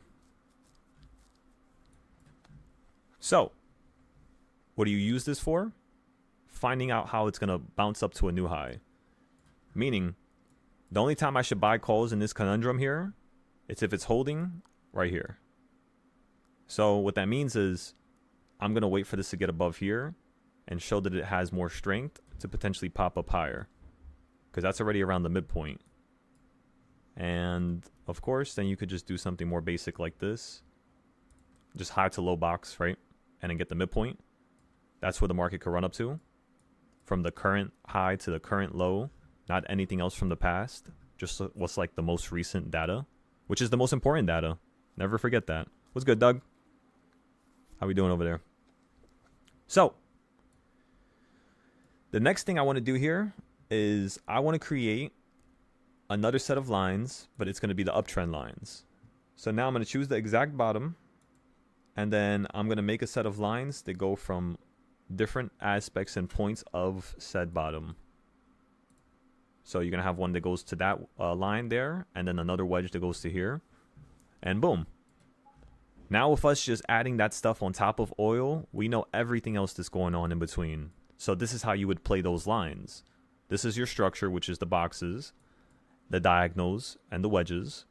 And then the boxes, which are horizontal, like the skinny ones, the small ones, is how you get into your actual trades. So you could just run up to the pink one right here and fall, is what I'm telling you. So if we're going to get into a put, I would probably get into a put right here. If I'm going to get into a call, I need to wait for this to run up to the top up here or fall down to, you know, this line right down there. But then again, I'm going to let it hit the line, get above the pink, and then buy. Do you see what I'm saying?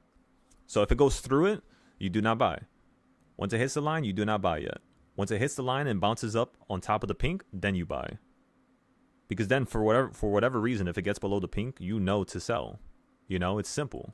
Sweet. That's why I like this one. And I have this on all my charts. All the futures charts. Even for... We should have it for here, for micro oil. We might not have it on this chart, though. We probably have it on number 1. Yeah, I believe we have it there. And in this chart, we have micro gold done and regular gold. Which is... Look at how insane this is. Right? This chart right here doesn't have anything that's red. I was going for a different idea. And look at how insane this is. This idea is kind of like more generalized with the DARP, which is these boxes to the left side here. They explain where you should put these boxes here. Does that make sense? So again, because this is the top of this box right here, that's why this orange one goes right on top of it. Now you might ask, how did I get that perfect size, right? All I did was I kept measuring the boxes smaller and smaller and smaller like this. And then eventually this box right here is the size. Let me show you. Do it one more time. I thought it was going to be that time right there. That would have been perfect. So eventually when you measure these boxes, you get a certain box that's a certain size. And I chose like the 1/64th box, I believe. So I got really tiny with these boxes. It was supposed to be a new idea. And yeah, this is everything that I added to the chart in terms of trading styles. Exactly what you're going to find inside the book when it's released. So, we figured out all this stuff down here. We did all this there. We don't really got to update anything per se. I really do love how the market stopped right here and it didn't go up higher, because I would need to fix everything. No, well, not everything, but it's going to be a little bit of work, to say the least. Not too much, of course, but just a little bit. But we'll save that for like the weekend, hopefully. So yeah, we're not going to buy oil right now, everybody. Unfortunately, we can't. But look how good that entry was. Sorry to keep talking about it, but it's just that stuff is very exciting to me. Also for euro, we missed our buy. We were supposed to go long down here. We completely forgot about it. So now what we're gonna do is wait for euro to potentially come right back down again. It might not. So if it gets above this box, let's just say right here, we could potentially just go in long again for it to run back up to this wedge line, that yellow one that it keeps hitting, like over here. Launched up into the sky last time, and then when you touched it again, you fell out the sky.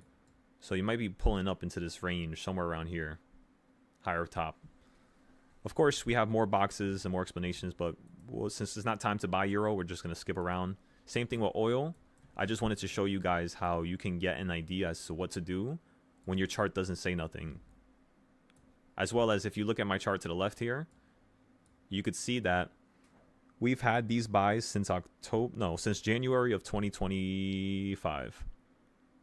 That's when we added these puts here. And it was so crazy how it worked out. Like, look at this before you fell out the sky on oil. Look at that. And that's literally the second play. After you hit 70.16, you want to see a big jump to 78.40. Once you hit that, retrace to the lower level, like 75, if not 73. Right? So 75, which is like around here. And then 73, which is like around here. And then if you look at these plays, move to the upside. If you fall below, watch out for 70.16, and anywhere below you might tank to 68. So below 70.16, which is that area right there, you all can see the prices. You're gonna fall down to here. That's what I told everybody. And look what the market did. You ended up falling down from up here to down here perfectly, and then you held. So you could have bought calls there. Then down here is play number 3. And by the way, I've never moved this. It was the same thing since January. So if you guys want to watch those videos, again, just make sure you go to January, look at US oil. Like literally go on my Discord, search up DARP, and then put US oil. USOIL. And it's going to pop up. It's going to pop up with the video as well as the charts that I posted. But actually, wait a second. I'll just show you guys. Wait a second. DARP.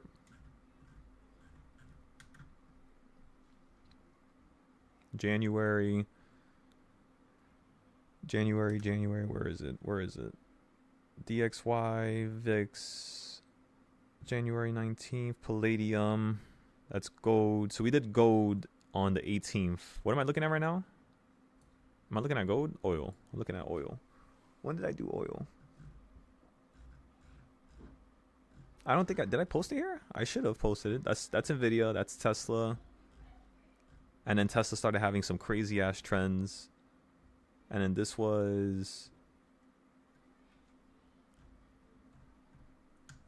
all Dow. Let me search it up. Oil, US oil, US. I have another Discord that I have it at, so just in case we'll just US oil.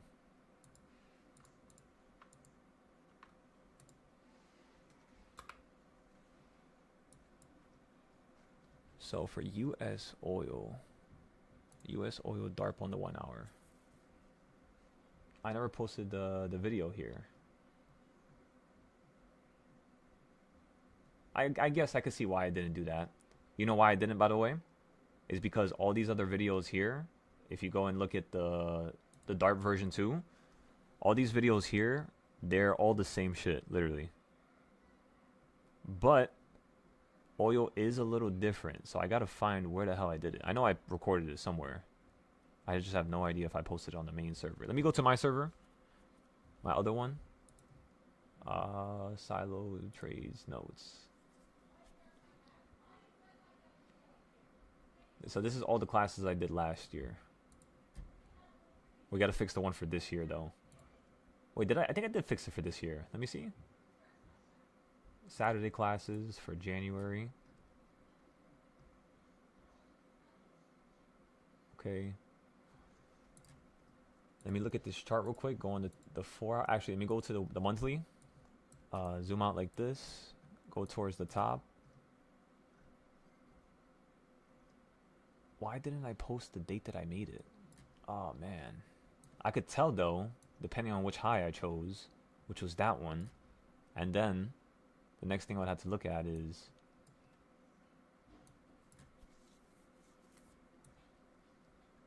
oh, so I choose that low right there. I chose that low right there. Excellent. Okay, so is that the bottom of oil?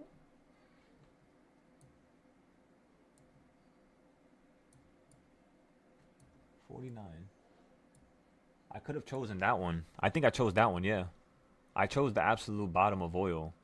Okay, so the absolute bottom of oil with the absolute top. And then when did I make the video? Let me see. Oh, that's the problem. I'm looking so far out that I don't think I might have wrote it there. Did I write it on this one? I didn't write it here either. But when did I create this box? So I was using what high to what high? So I was using that high to that low right there. So I created this box probably somewhere. No way I created it. Did I create it in October? I don't think I did. No, I didn't. Because I created this specifically for a person. So I created this. Yeah, okay, so this is where I created it. That's how you could tell. Where I put these paths. So I created it around January 10th. So now let's go back to the Discord real quick.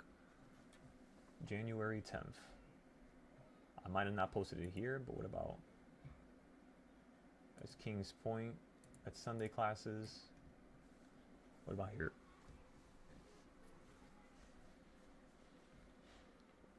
TLT.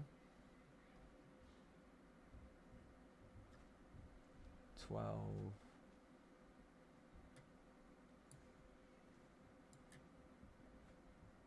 Where is it? Oh, you know what's crazy? I think I have. Do I have a thing here? Oil. U.S. oil. I should have posted it here. I didn't? Oh, I know why I didn't. I gotta go to another server. Just give me 1 second.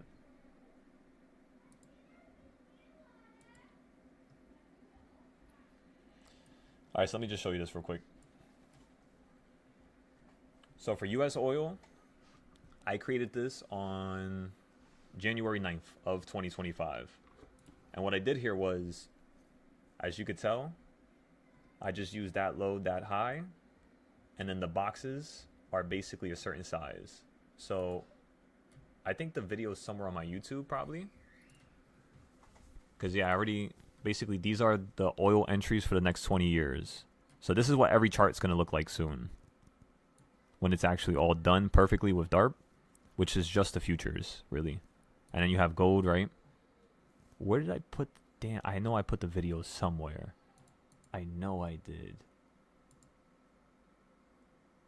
I know I did, for some reason. Oh, I'm so happy we documented this stuff. I forgot to document this before. We got this on January 24th. It was a 14-day put. The idea, this was for NVIDIA. We bought just $60 worth of puts, and it turned into $1,400 because we were just going with a certain idea we had at the time. So that was really, really nice for NVIDIA. So as you could tell, the same thing I did for oil and futures, I did the same thing for NVIDIA. And as you can all tell, what does this say NVIDIA is currently at right here in this picture?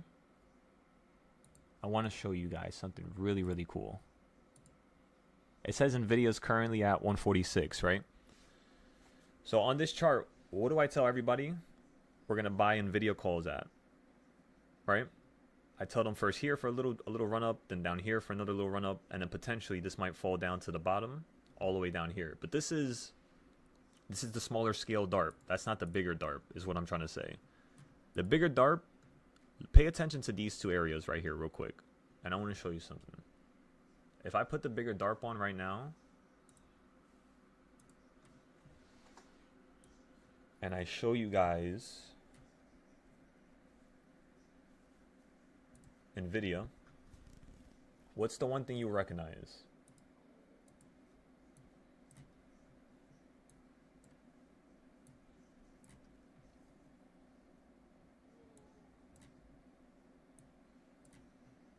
The one thing you're going to recognize is that when you fell down to 120, you did hold and run up higher. So this one, check, perfect, done. Now you're not going to trade with that again. Next one is down to here. When you fell down to here, did you hold? You held above it and below it. So yes, that's a check mark as well. And you held above it over here. So that was a really good trade. How about the last one? The last one was at $96. Or a little bit higher, like right here, 97. Look at how ridiculous this is.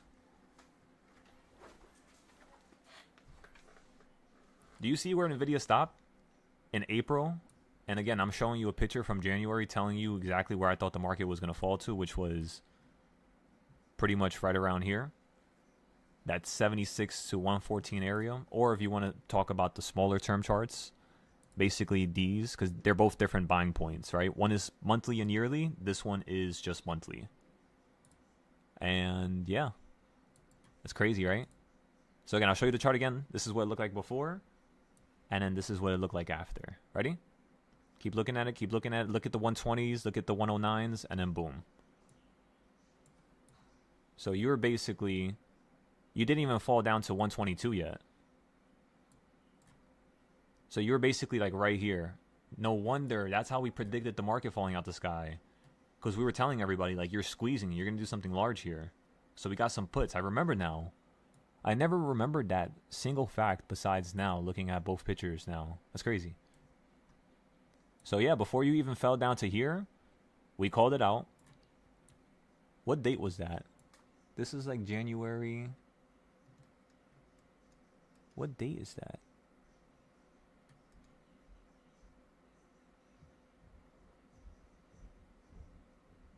It's right next to these highs.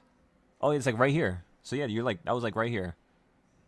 Like literally right here on the 23rd when we made this chart. And we told everybody you were going to fall down to here first, which is why we were playing puts down to 120. It was because on these charts, 120 was in between an area where it would have been continuing the downtrend that you set over here to the left. Because remember, you need lower lows. Lower low, that's a lower low, even though it's very slight, very small compared to this one. That's a bigger lower low. That's excellent. And that's a higher low. So if it stops here and it's going to actually drop, it would have fell down to the bottom, which was 134 and then 120s. So we had an option for 125 right here. And if you look at it,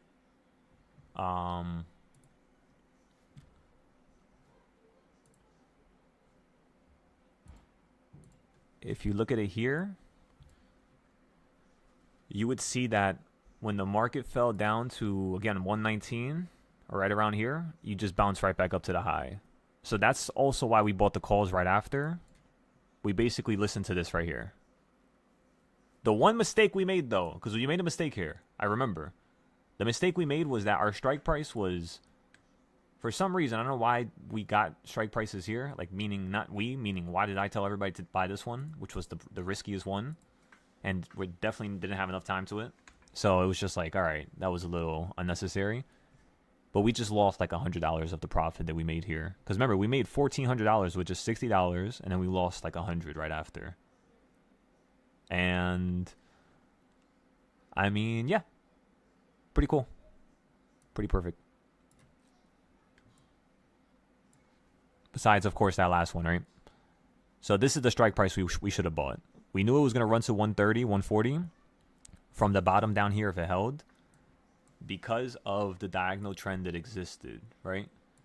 Like, for example, you have a trend right here, and if you are all paying attention to it, if you have those lines and you put them up like that and you tilt your head to the right, every time it touches the top of the green, it falls down to the bottom, then goes up to the top, goes down to the bottom, and then you pretty much fall down to the bottom, going beneath it, and then you zip right back into the top, and you start gapping near, again, the middle. You always tend to gap in the middle of trends. It's kind of crazy because that's also the 1/2 point. You see right here how it says 1/2? So again, everybody, why am I showing you this? Not to be annoying. Not to trying to be a person that's like, oh, look at how right I am. I'm showing you this because I want you to see how ideas that we made on the 23rd of January are still literally working out till now. For example, look at the puts that we have written here. The first thing you want to do is, after 175, the next target is 185. So 8-day calls, right? However, if you read the fine print, orange circles equal dark targets, which is sell to short. The reason why I'm saying to buy a call, even though this is pink, or this is not pink, this is orange technically. The reason why I'm telling you to buy a call at the orange area is just simply due to the fact that this is basically a way for me to write less stuff on the screen.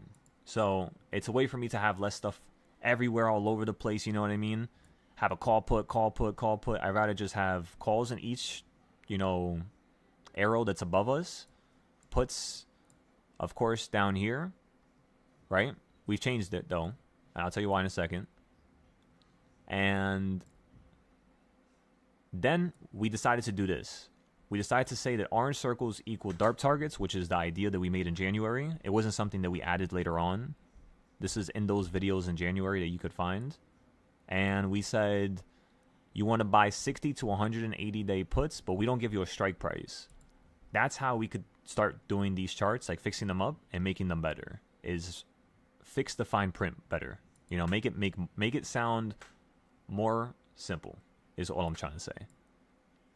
And if we look at this, did it work out, everybody? When you first hit the top right here, 191, where the arrow is at? And the answer is yes, it worked out once, twice, and it's about to be 3 times right now. So we're also going to buy an NVIDIA put here. The only problem is, again, SPY might be running into the sky. You might be running into 690. So we had to just make sure we go very light on this one. Not too heavy yet. But yeah, cool, right? So cool. That's what I'm telling you guys. Watch these old videos. NVIDIA's on the Discord, by the way. You just got to search up NVIDIA, then search up DARP next to it. Like, watch this. NVDA DARP. Enter. NVIDIA DARP. And as you can all see right here, the second I searched up NVIDIA and then the trading style, it always pops up. That's how I organized it. For this Discord to be a library. So yeah. Do with that information as you will. I have Tesla, NVIDIA, I have the whole entire Mag 7 done. I have gold, I have futures. So if you're not making money right now, it's just because you're choosing not to, pretty much. If you guys want to make money, you just got to get the charts done. You can't just think you're going to make money without having charts done. I thought like that in the beginning, but it's not really logical. That sounds like what the hell you call those type of people? Like a person that thinks they deserve everything. Can't think of the word right now. But, yes. I know you guys are going to say it. I'm going back to the chat right now to see. Nobody? Never mind. Whatever. You guys know what I'm talking about. So the next thing we got to do here is look at Tesla. Where does Tesla say to buy puts at? Tesla says to buy puts right over here at one of these pink circles. So you hit the first one, you hit the second one first. Entitled. There you go. Thank you. Thank you, brother. Yeah, I was a very entitled person. I felt like I deserved everything. Like I deserved to get rich, even though I didn't, spend countless nights crying in the corner. And then the craziest part was, I guess because I was just doing the work, it just eventually got to a situation where I can actually trade the stuff.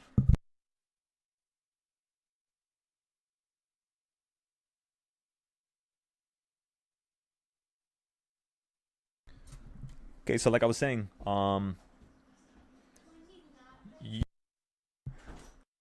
got to make a proper plan here. Like, what is your plan to grow? What is your plan to get to the next level? What does that even mean, right? Like, how much money do you want to make? After you figure out how much money you want to make because of your job, because obviously you need to keep yourself alive. You need to buy groceries and, buy stuff for your family members and your children. Some of you have families, right? But figure out what number that is. And then what you want to do is you want to make it so that that number is the lowest amount of money that one could make. So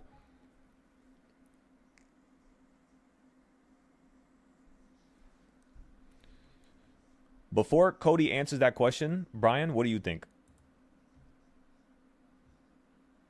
You got to start putting yourself on the whim of being wrong. Yeah. Doing Hmm? I haven't looked at the charts in a little bit. That's okay. So from you looking at it last, what was the chart at? From you looking at it last. I think it was 683, but I'm not sure. Excellent. So do you remember what level I told everybody that we were gonna get puts at? The Like second 740. the second you hit what level? 740 was the like the ultimate full port level, let's just say. In terms of the current price action. I just can't remember. It was like 685, something like that, right? Excellent. 685. 684, 685. 684 to 686, really. That's basically what I had said perfectly earlier. Um, Okay. and the second you hit 684, you also hit the pink circle, which is what we use in the morning in the first 5 to 15 minutes. So just using one thing from the first 5 to 15 minutes, and then just using what we said throughout the day, we pretty much have a perfect entry.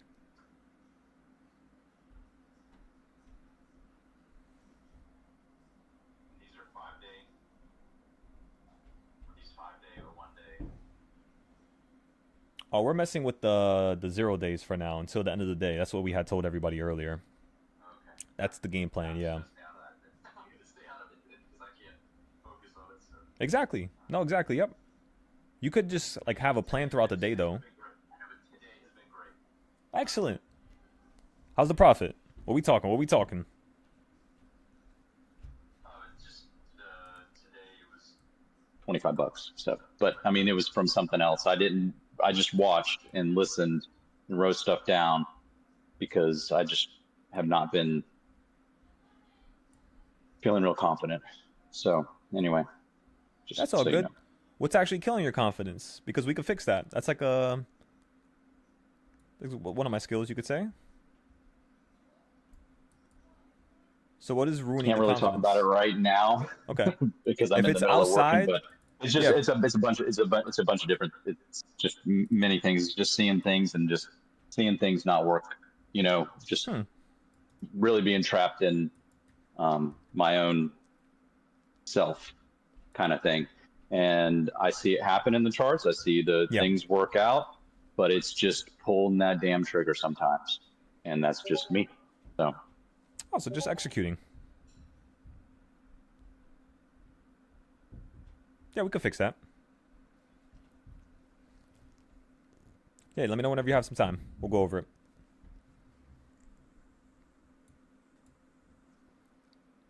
will do.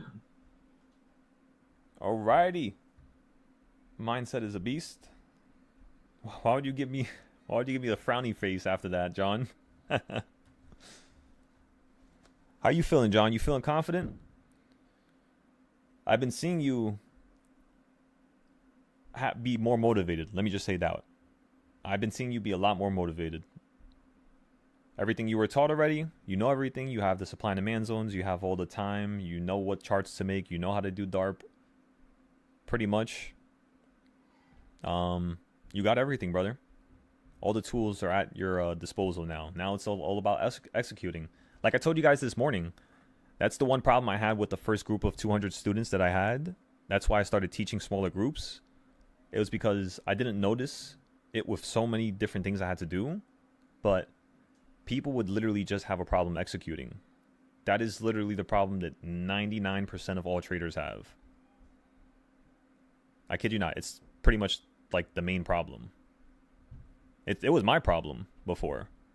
I was just like, I don't know if I should buy right now. Maybe I should wait another 30 minutes. I'll just buy tomorrow. I'll buy an hour. And I would always miss my entry, and it would always turn out to be a good contract. And then I would be like, all right, then you know what? Screw it. I'm just going to buy another put or a call if it falls to this level. And I'm here thinking, with me just coming up with an idea for 5 minutes, that it's going to work out. No. My previous idea took me like 6 hours to come up with. An idea that I just came up with in 5 minutes, most likely not going to work out. If you're new, of course. Over time, it becomes a way of testing yourself. That's why some days I don't make no plans for the next day. I tell everybody just wait for the last 5 minutes before open. And then we're instantly just going to start talking about it. We instantly come up with a plan. Just like how we did today. We didn't get into the first contract. We told everybody you had a potential opportunity of holding at the bottom here. And then when you ran up towards the top, We ended up playing. I think we got. Did we get the call? No, we got the puts. We played puts. We didn't get calls. So yeah, we got the call. We said the market was gonna run up. It was gonna be more bullish. And then when you were running up, we got the puts while you were running up. While we told everybody that the market was supposed to be more bullish. So what we did today was we just went ahead and started trading the harder trades off the gate. I don't know if you guys noticed that. Everything I was having you all do was the harder trades. For example, when you first ran above this box right here, we told everybody the second you get like right here, this could be the last opportunity for you to get into calls before the market goes up higher. And it ended up being the last case. So those are the harder trades. You know what I mean? That's how it should be on Monday. Stress, stress, stress test, stress test, stress test. Then tomorrow is going to be so easy. Because if, today we're stressing ourselves, tomorrow we're going with the flow. Which pretty much we were today. Like around down here, we talked about the $11 contract, which we can actually look at. So if I look at the $11 contract, and then I'll I'll talk about execution right after this. But if we look at the $10 contract, I forgot what option it was. I don't remember. Can I just tell you that your exact example is the exact things that I do. I watch the contract and I'm like, oh, I got to wait for it to do this. And then I don't execute in time. And then by then it's up 50 cents and I FOMO into it and it just blows up. So I appreciate what you've done today, big time. Just kind of restored my confidence. So thank you. Just even talking about it.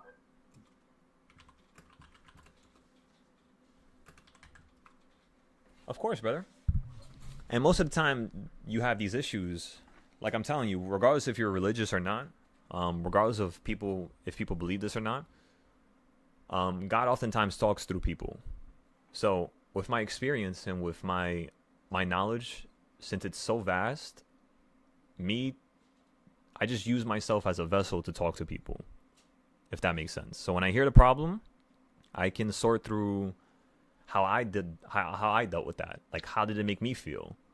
How did I change my mentality in that exact moment at that time in history? And yeah, oftentimes I always tend to say the thing that the person needs to change right away. Like, it tends to be that one thing I just said. I don't know why, but yeah, I love when it happens. Absolutely love it. Also, UT, you can't say you're not Silo, so you can't trade like me. That makes no sense, brother. I'm sorry if you're a lady, by the way. That makes no sense. You can't say that. That's ridiculous. I'm sitting here for the last 4 hours, 5 hours, telling you guys how I got this good because of repetition. If you don't want to do the repetition, of course, you're not going to be like me in terms of the ability. But don't tell yourself that, because then it makes you feel, like you're less than. I don't want you guys to feel like that. The reason why I say I'm the best teacher in the world is because I want you guys to feel like you can be the best trader in the world. Because I don't care about that no more. I already know what I know. I already am content. I am accepting of the level that I've got to. And I think that could stay between, me and myself, I know it. The people who's in my Discord, the people who talk to me closely, they know it. But I want you to understand you could be the best in the world, especially if I'm giving you everything that I use. Things that took me 4 years to acquire. Thousands of hours of just work. Classes. Like, remember, I showed you guys those classes. I'll show you again on the YouTube just in case if you guys want to see. Again, the only reason why I got this good was not because I'm siloed, not because I was born great. It's because I molded myself into greatness. I wanted nothing but to be great. And that's why it happened. And that's why it consistently happens.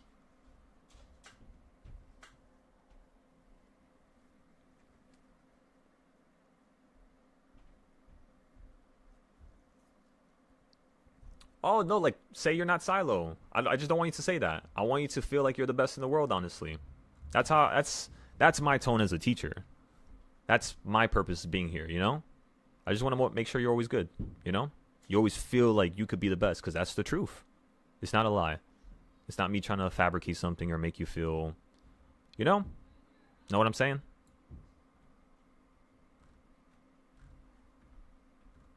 You guys are absolutely the best in the world here. But yeah, look at this. Thousands of hours. You guys got this.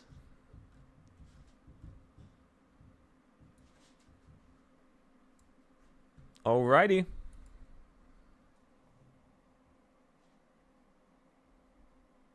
That's all good if you have to leave soon, brother. Roger that. Roger, roger, roger, roger. Make sure you guys take your notes for tomorrow so that when you join back on the chat, you can have like a little presentation like in the morning. Like right before open, I'm going to see what you guys are thinking for the next day, which is tomorrow. Okay? Sounds like a plan, everybody?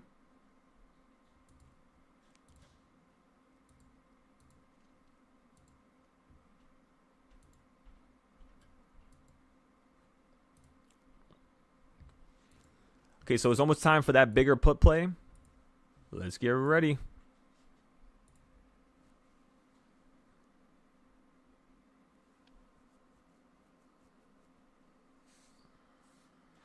I have no idea what calls I sent earlier. I'm trying to remember, but I can't seem to remember. This was like all the way in the morning.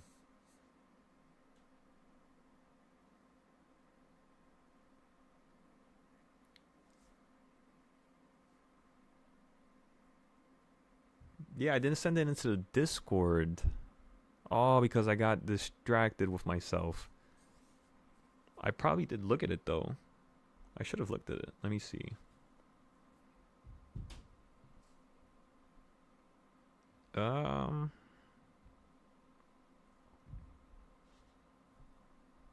It was a 685 call. That's what it was. So the 685 calls, let's take a look at them.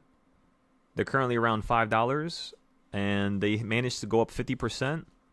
1, 2, 3, 4 times. So you could potentially buy a 685 call right now for just $6, everybody. Currently, we're holding a put, just so we don't have to worry about buying puts, just in case there's a large move. And then at 3:30, which is about now, we could start buying to our other plays. And then we could start playing the flow as well. So, first thing is first, we got to get a nice 14-day play here.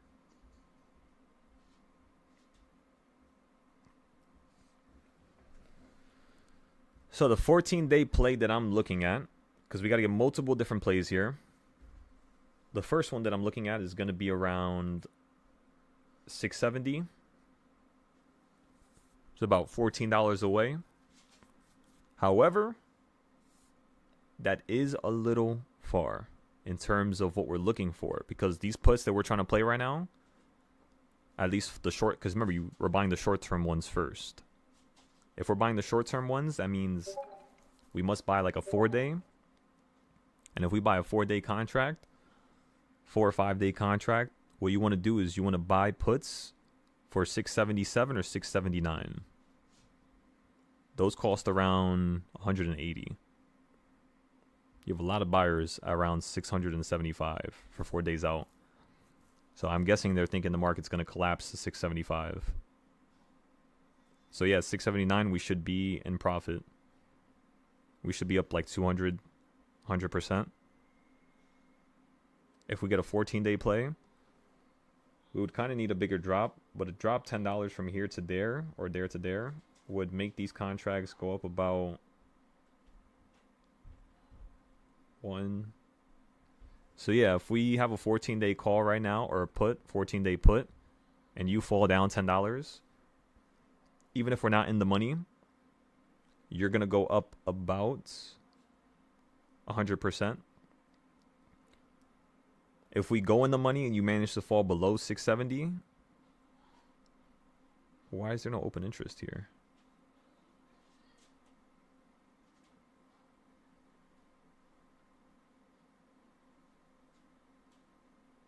Yeah, all the money is really short term.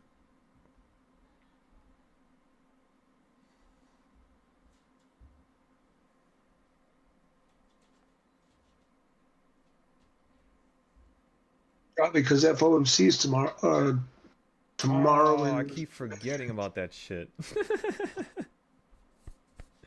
Thank mean, you for me that. personally, what I'm thinking is it's gonna crash tomorrow, and then it's gonna go fucking bananas as soon as he gets up on that podium.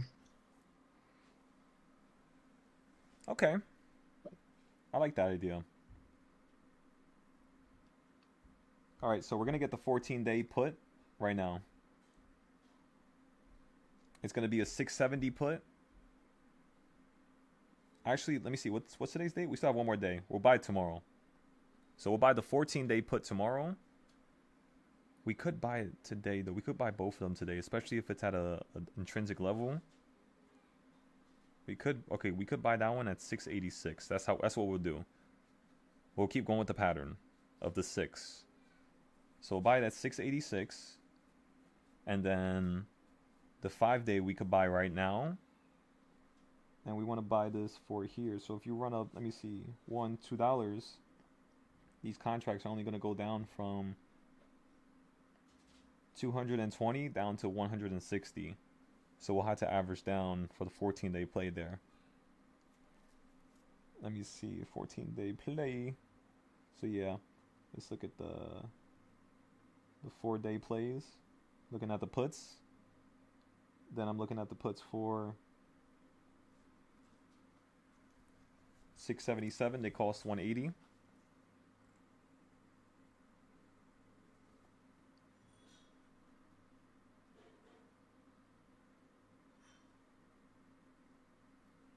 And by the way, I'm going to buy Tesla and Nvidia right after this. So get ready for that.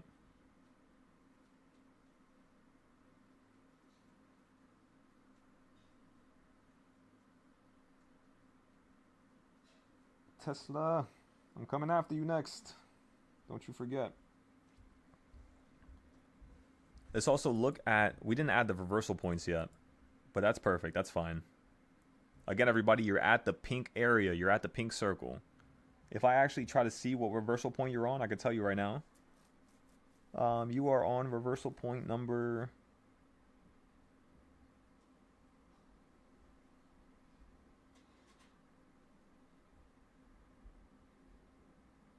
Wait, what price are you on? 684. You're just $2 higher? Really? That's it? Yeah, so you're probably around number 3 to number 4 right now. 3 to 4, I believe. Number 2? Are you in between? In between? Oh my god. Why did I just say that twice? Are you in between 2 and 3?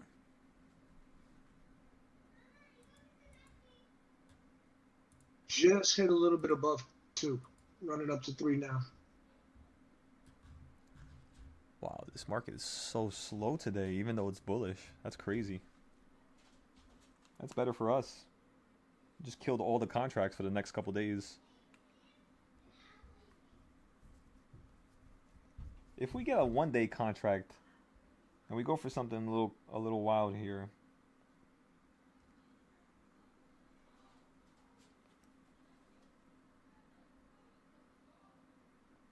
It's a 682.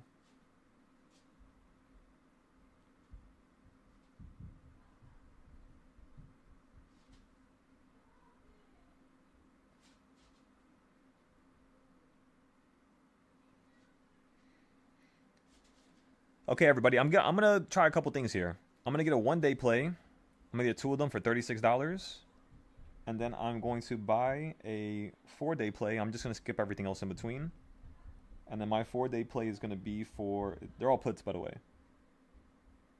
The next one's gonna be 678. Actually, we can get a 677. Let's get a 677. Actually, it's going to be a little further. We can get the 630, the 679, and we just average down, if anything. Okay, so we're buying a 679 put right here as the market's running up into the sky here. I'm buying 2 of them that expire. Actually, I'm just going to buy one that expires in 4 days. So one put.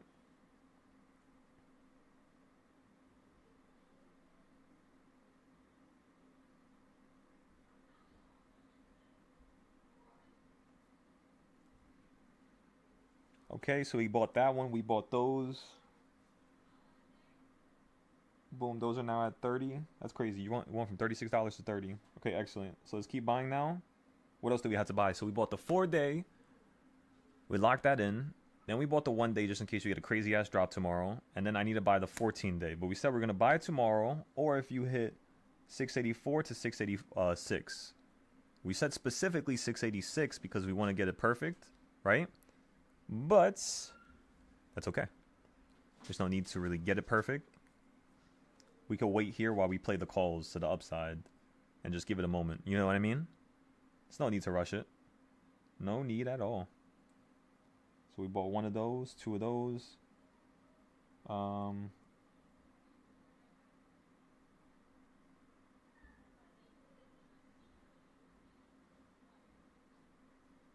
Let's buy Tesla now.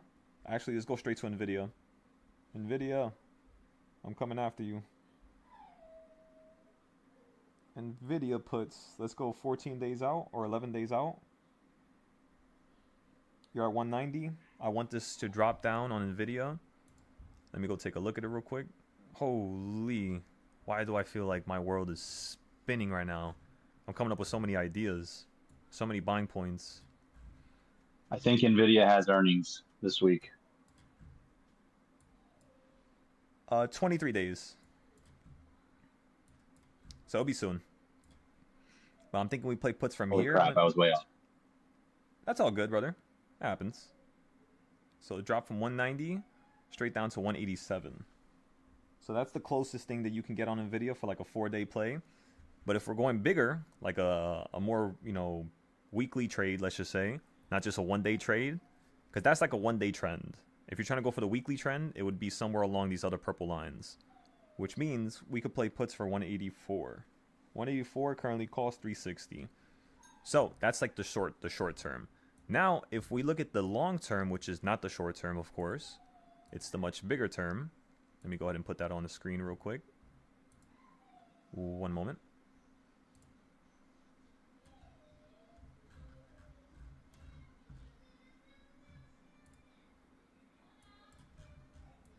On the much bigger chart, as you can all tell everybody, this is the perfect area for us to buy puts for you to fall right back down to 182 and then straight down here to 171. So 171 puts right now, they cost around $100 for 11 days out. We're just going to buy one of those.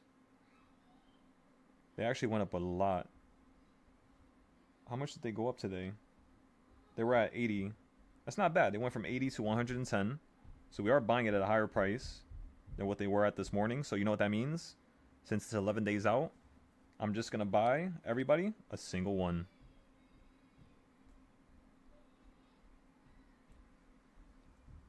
So I'm buying just a single one of 172.5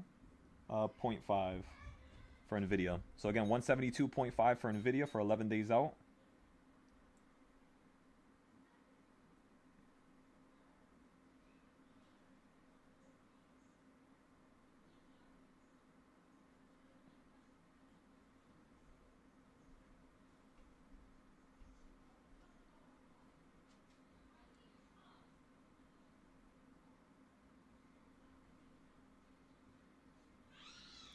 The plan here is just to be in the middle. That's the idea. That's what we're trying to play. So if you drop down to 177, we're still going to have some opportunities here at 177.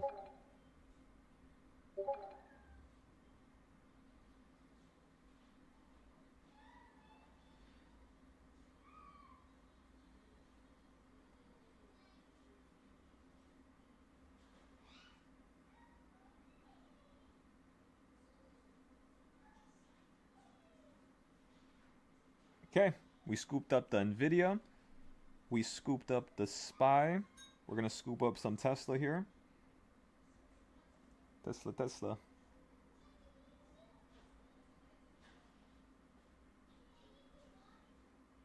Shit, are you collapsing right now?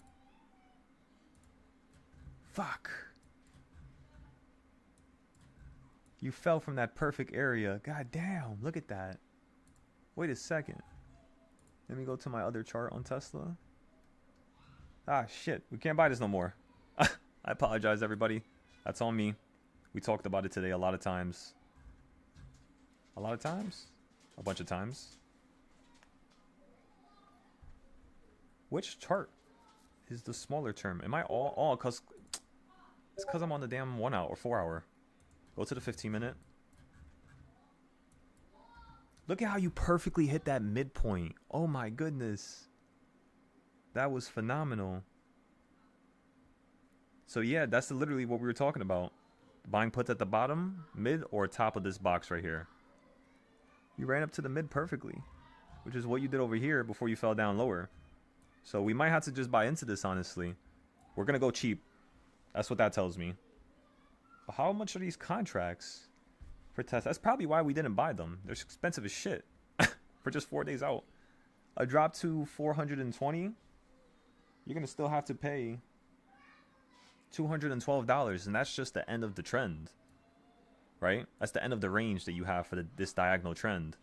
If you go for a bigger range, you might need more time for 400, but they are cheap. They're only $60, and you do have 18,000 open interest here for 4 days out. So a lot of people, for some reason... How about the calls? How much is the call open interest? 27,000 at $500. Oh my goodness. How about the puts again? Let me check. Puts. 17K. 23K. Okay. 21K. I think the puts... Let me check something else.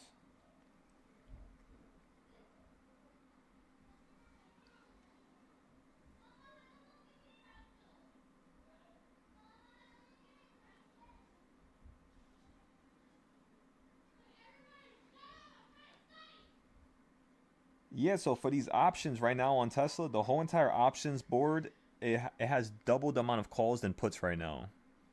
You're literally double. So that's crazy.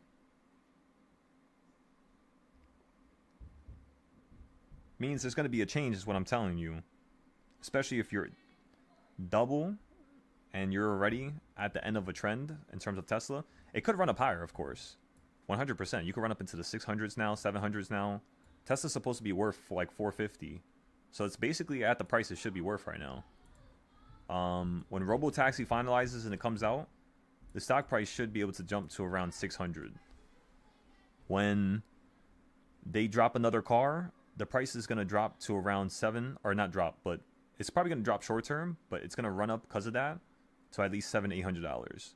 If Tesla announces another factory, you're going to run up about $30 to $60. So I've already done all these statistics, and I could tell you that just by looking at the past.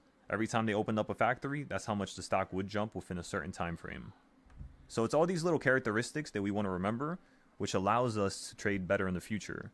It's kind of like working off of your failures to then be successful, basically. So this is still a really good put area, like a very good put area. It is. But you're holding on top of the put area now. So, I think we should wait. I don't think we're going to buy into Tesla right now. If it falls, so be it. At least it proves the idea was right. That's all good. It's all good. Next up on the list. Microsoft. Microsoft. Why don't I have nothing here on this chart? Oh, it's because I'm looking at chart number 5. That's why.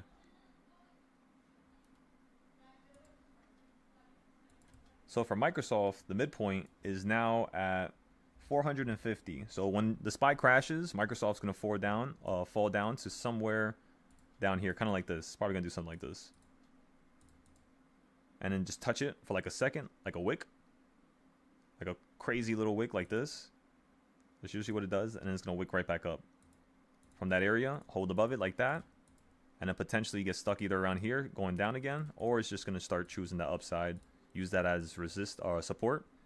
Use this as resistance. Potentially get to here, then crash.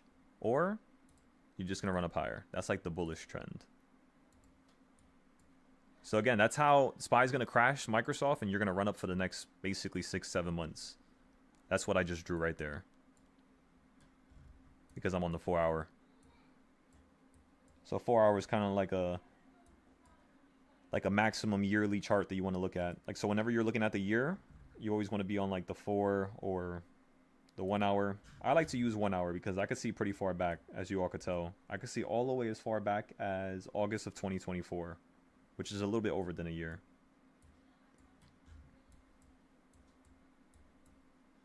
It's also crazy how the first trend Microsoft had ended up being a trend that was very similar to this upper trend over here. You see how it stopped right around here? That's kind of like the midpoint of, that's like the top point of another trend. So if I make another box here on the 4 hour, watch this. What I'm saying is basically it's like this. Yes, Microsoft is literally doing the same shit SPY is. Oh my god, I never noticed that. That probably means more of the Mag 7 is doing the same shit. Which means, holy, wait a second, I gotta make so many charts right now. I just got goosebumps. Oh my goodness.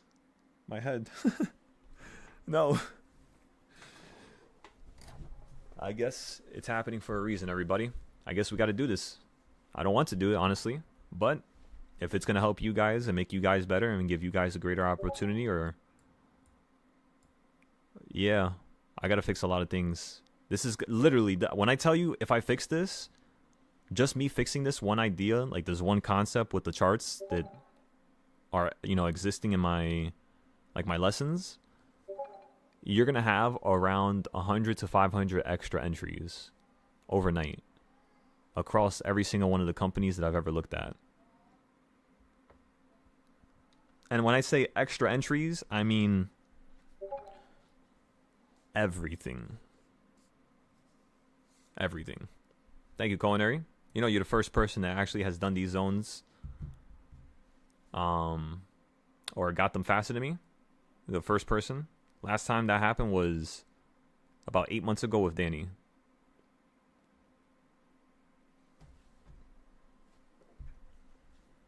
Come on now, Culinary.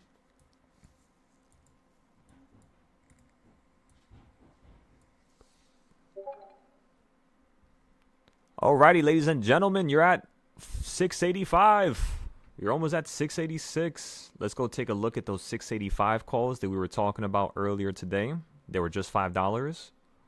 Those calls are now at $40. So they went up. How much percent is that? 900? So, ladies and gentlemen, we did get a higher gain than yesterday, which was Monday. 900%. You're up 1,000% now. Let's see if we can hit 2,000%. If you run up another 80 cents, we might hit 2,000%. Put your stop losses, by the way. It's a good time to take profit. Very good time, actually. Yeah, you're above the orange line. Remember that, everybody? The orange line from earlier. So, if you're not showing double point confirmation to the downside, it must mean that you might run up higher here. You heard that? So, what are you looking for on the 5 minute? You're basically looking for this to run up to here.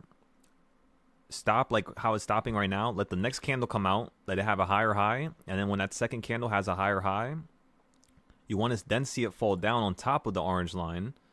Double point of confirmation for a next high or for a continuation to the upside, and boom. Just like that, everybody. Simple and sweet. Those contracts are now up 1,000, I don't even know, 100% something like that. They keep shifting around so quickly. 1,000%, ladies and gentlemen.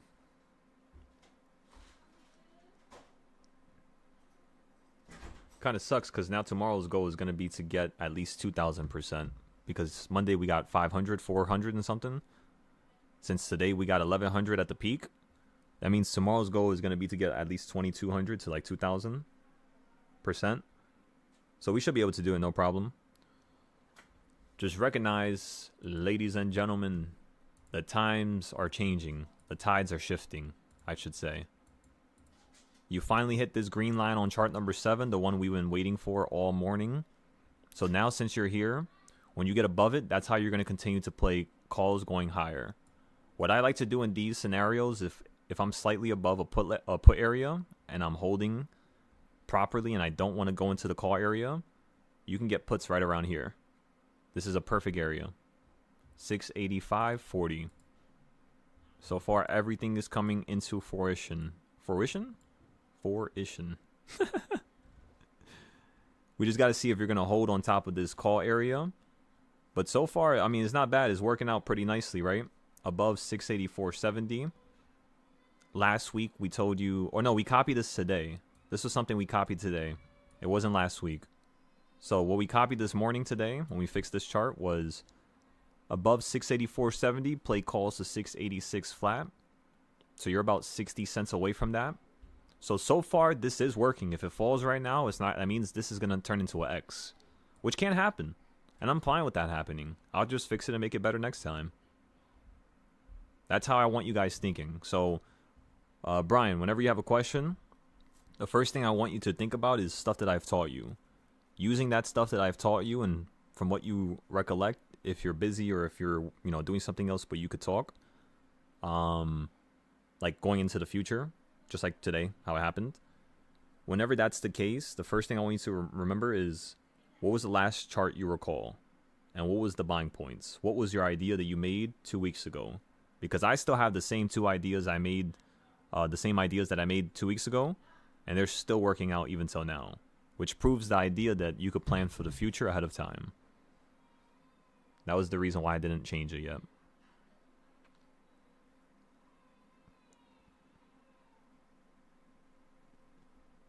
Alrighty, everybody. The calls went up 1,200 and something percent. Oh my God, they just went up 2,000%. Alright, everybody. That's it. I just saw it right there for a second. That was so crazy. Holy.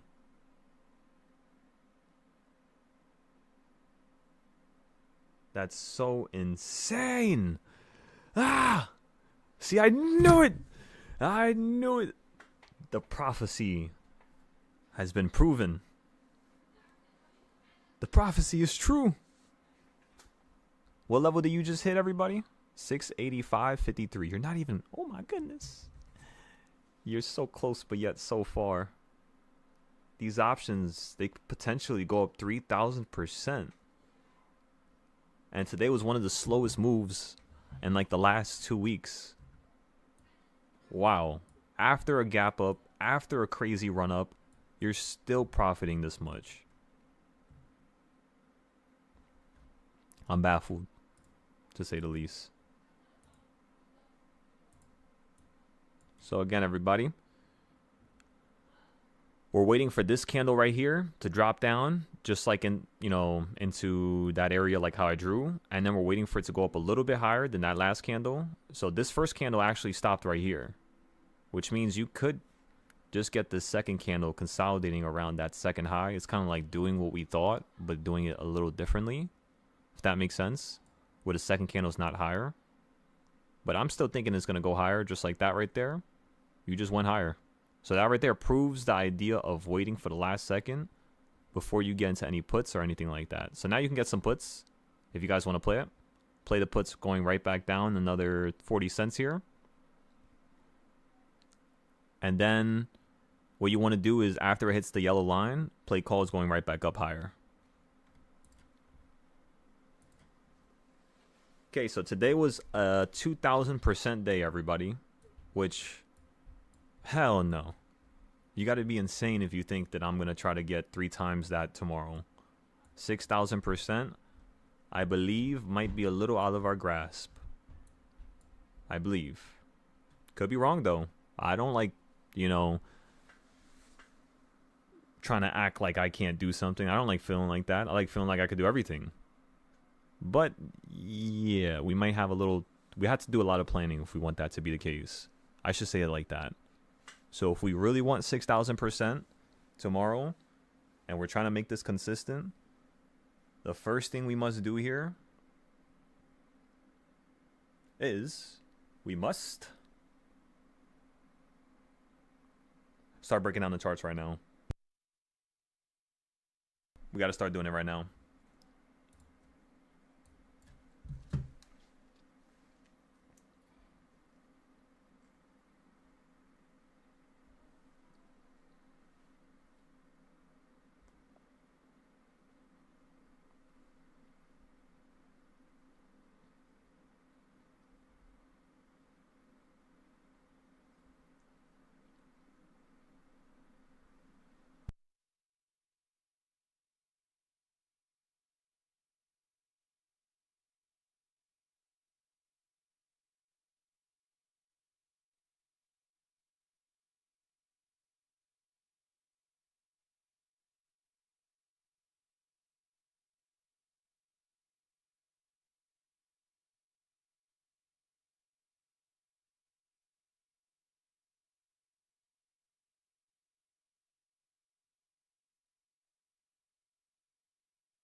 The biggest risk you can take, ladies and gentlemen, is taking any risk.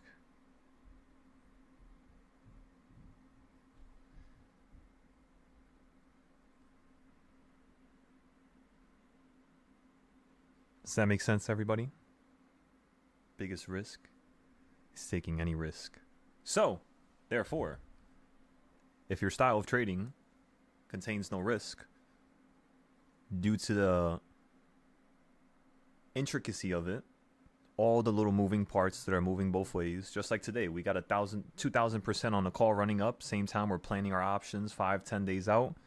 Same time we're planning option for tomorrow. Same time we're planning options for the next 6 months. All at the same time.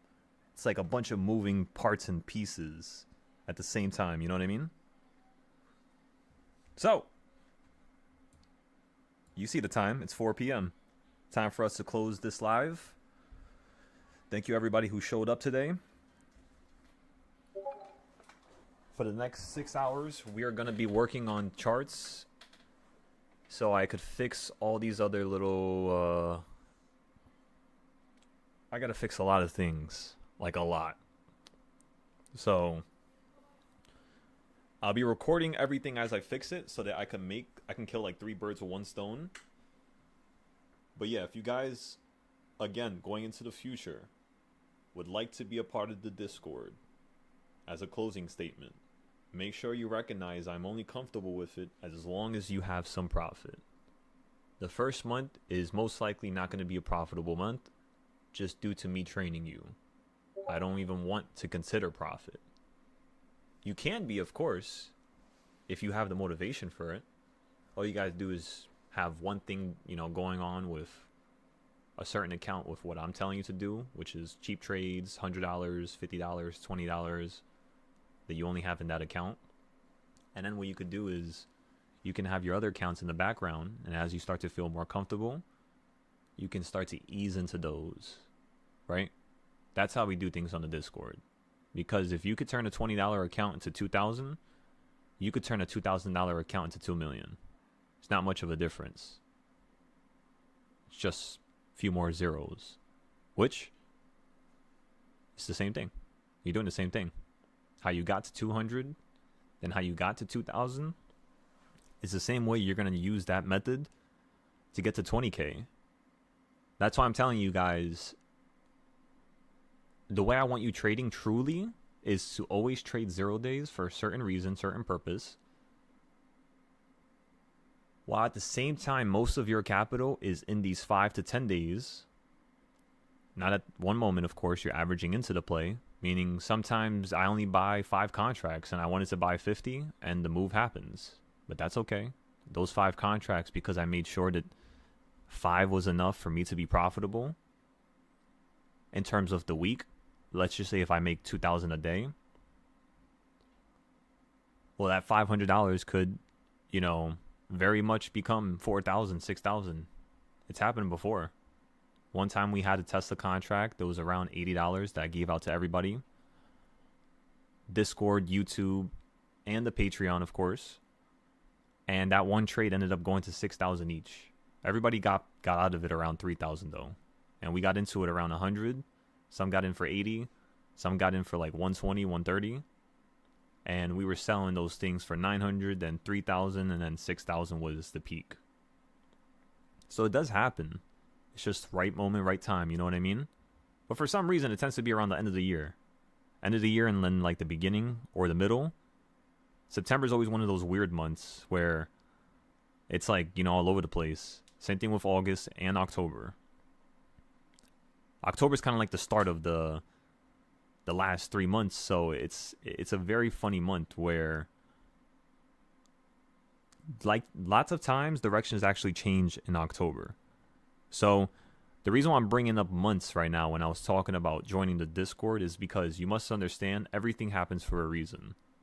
So depending on when you join, you could be joining in the time where trends are flying up into a new direction and things are not consistent. Just like how most of the students from August joined, they couldn't really they weren't really following like the structure I had, like, at all. Like, they weren't really doing what I told them. Like, let's say if I told somebody to do notes, right? They wouldn't do it the next day, or like they would still trade but not do the notes, and it would go on and on and on. And what occurs when you do that is you just overstimulate yourself. The reason why I say that is because, for example, today Slug did not trade. The reason why he did not trade today is because over the weekend, he did a lot of work and he realized that today is not at a level where he wants to trade yet. That he's come to that conclusion himself, and he's just recently joined. He's one of those new students. Same thing with Cody. They're both able to actually articulate when they should and should not play. And that's something I asked them to do. So I'm very proud and very happy that they're able to, follow just the general words of wisdom, you could say. Even if it's not words of wisdom to everybody, I mean, to some, of course, those who hear it and those who write it down. That's all I hope to be.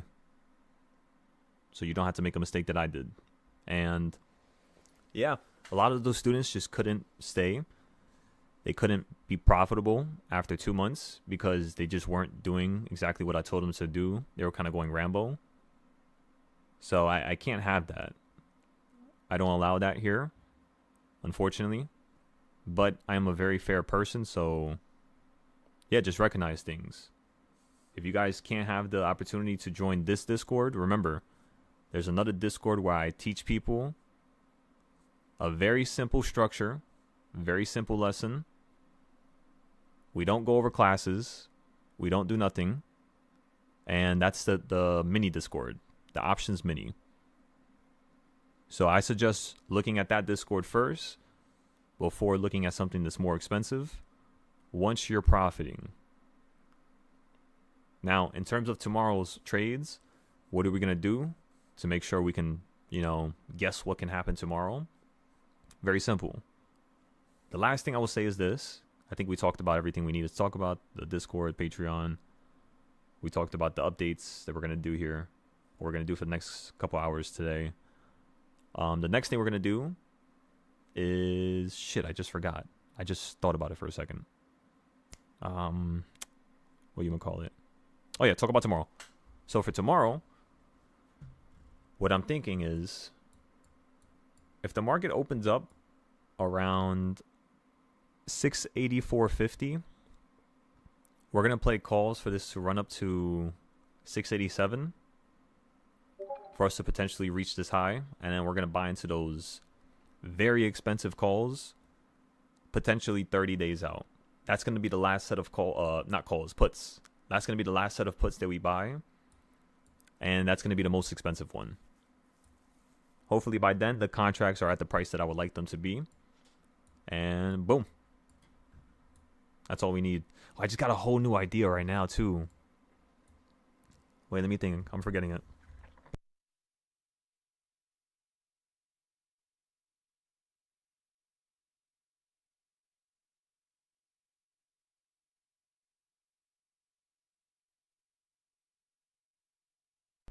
All right, let's see if I can remember it.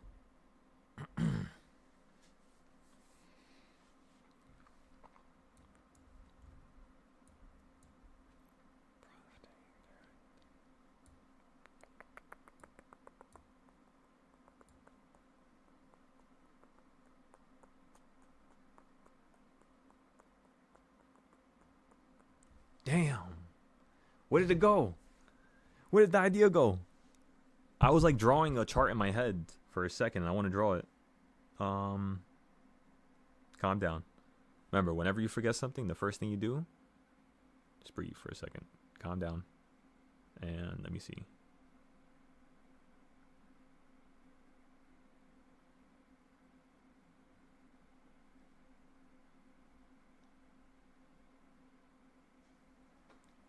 I believe it was something like that.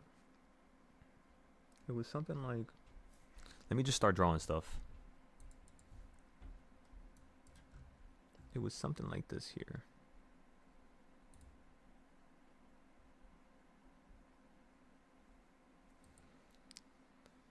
What to put there? Oh! Yes. I got it now.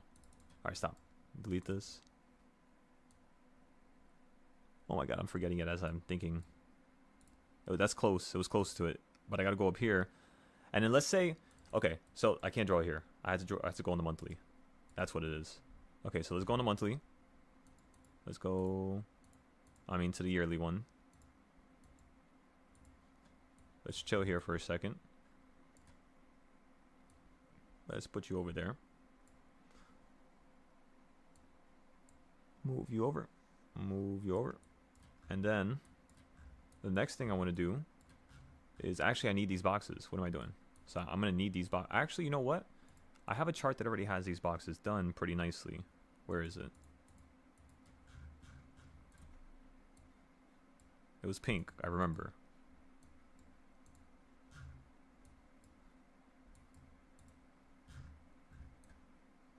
No, not that one. Similar. Where did I put it?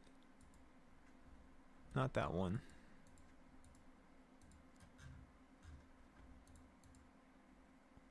No, was that 20? That might have been 2018. Was that 2018? No, I swear. Oh, it was this one here. It is the last one, the class one. Where's the class one? Right here. Sorry, I'm a little bit all over the place.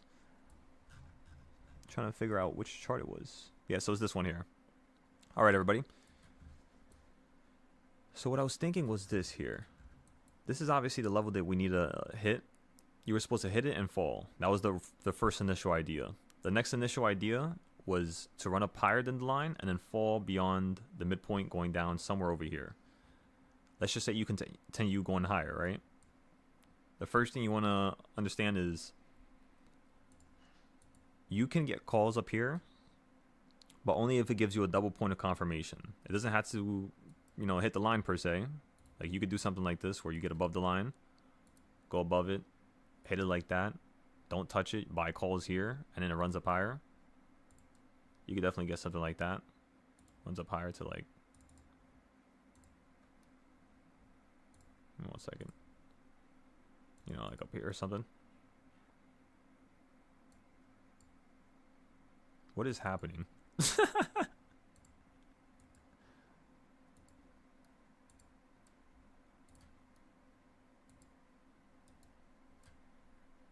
my god. I keep pressing that damn right click button with my other finger. Okay, we're good now. So what I'm thinking in my head right now is, all right, let's just say the market just wants to fly up higher. So be it. The next time you would normally get a put is if you chop up this box again. That's a well-known thing. We all know. I think we all equally agree, right? That would be the next thing you have to do. And then you want to take this one and you want to cut it up again. Just like that.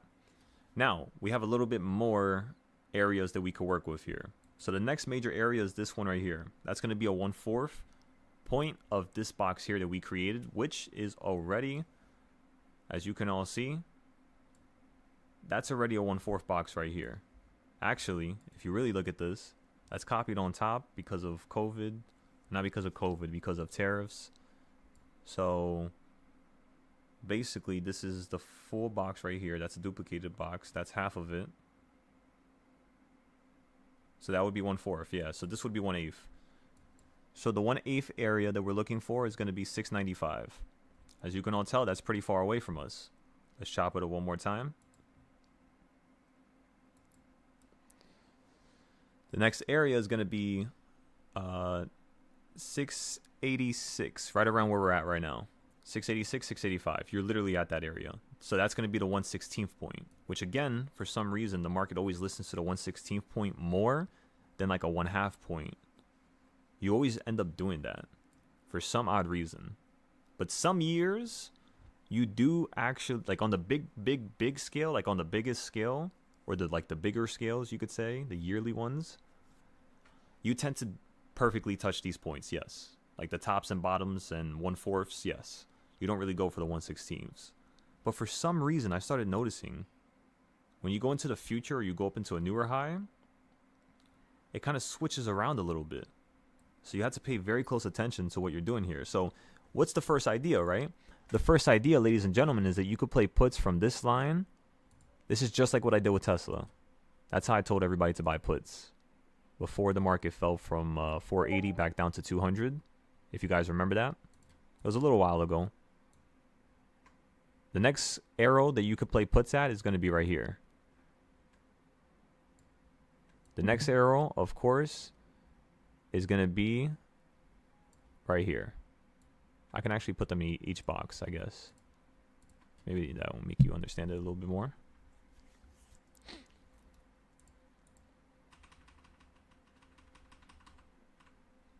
You know what's crazy? I've been talking all day. I haven't ate yet.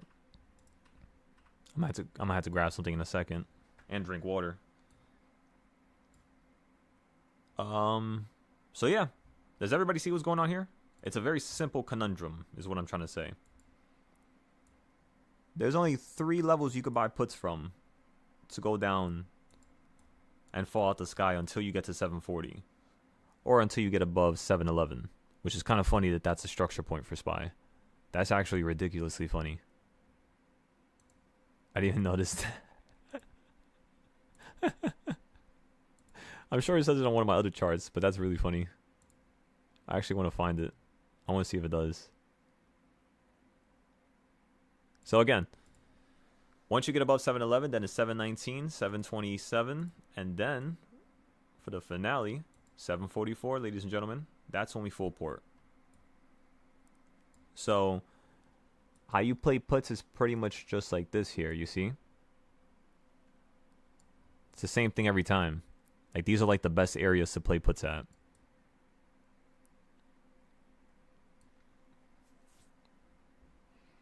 And the way that I'm doing these arrows is exactly how much money you're going to spend on these. So the bigger the arrow, the more money you spend. Right? That's how it works. So if we then take these two, of course this is going to show you where the market's going to fall to next, which is the amazing part. So if you fall down beneath that low right here of 679, what's going to happen first is you could potentially play puts going right back down to 645. I guess these right here could be more. I guess watch this. I got an idea. Trust me for a second. Watch this.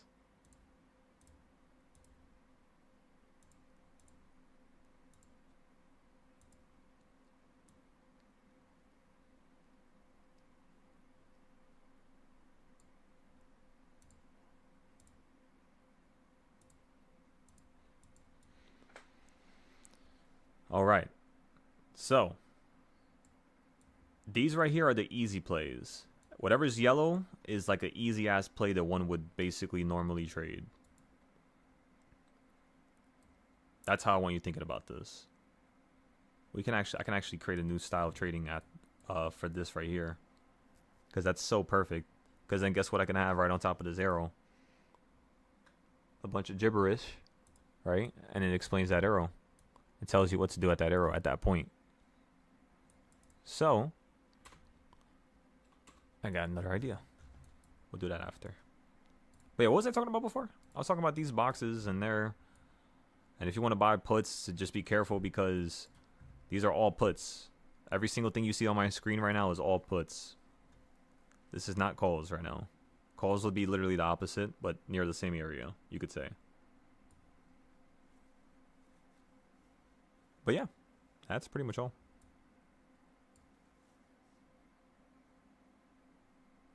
What in the world was that?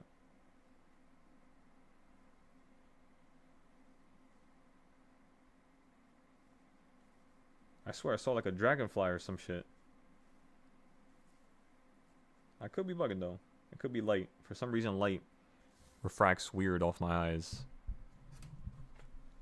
I'd be seeing like portals and shit. Because like the light hitting my eye a certain way, I guess. I don't know. It's like, you know when you look at a light and you can see all the strands that come off of it? You know what I mean? Like, it's crazy. I can see it like with every light. The bot is a little bit, I guess. Alright, anyways. So we talked about tomorrow. What are we going to do tomorrow one more time, ladies and gentlemen? First things first, I got to fix these charts. After that, the next thing we need to discuss is how we're going to get the calls, which is going to be to wait for this to fall down to 684.56. So once it falls down to that level tomorrow, 684.56 or 684.70, we're just going to buy more calls and try to see if we could play up to 687, where we'll then buy into that trade. And by the way, the idea was basically... Oh, I didn't finish the idea. That's what the problem was. That's why I feel like I had more stuff to do here.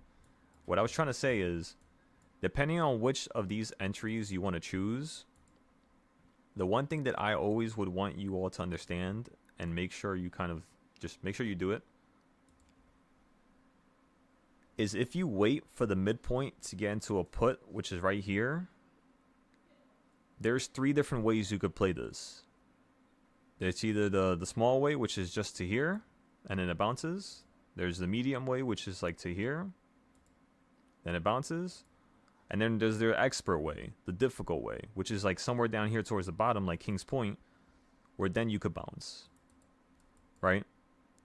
So as you buy into these puts, the one thing I want you to understand is that there's literally a hard, like a difficulty rating for trading.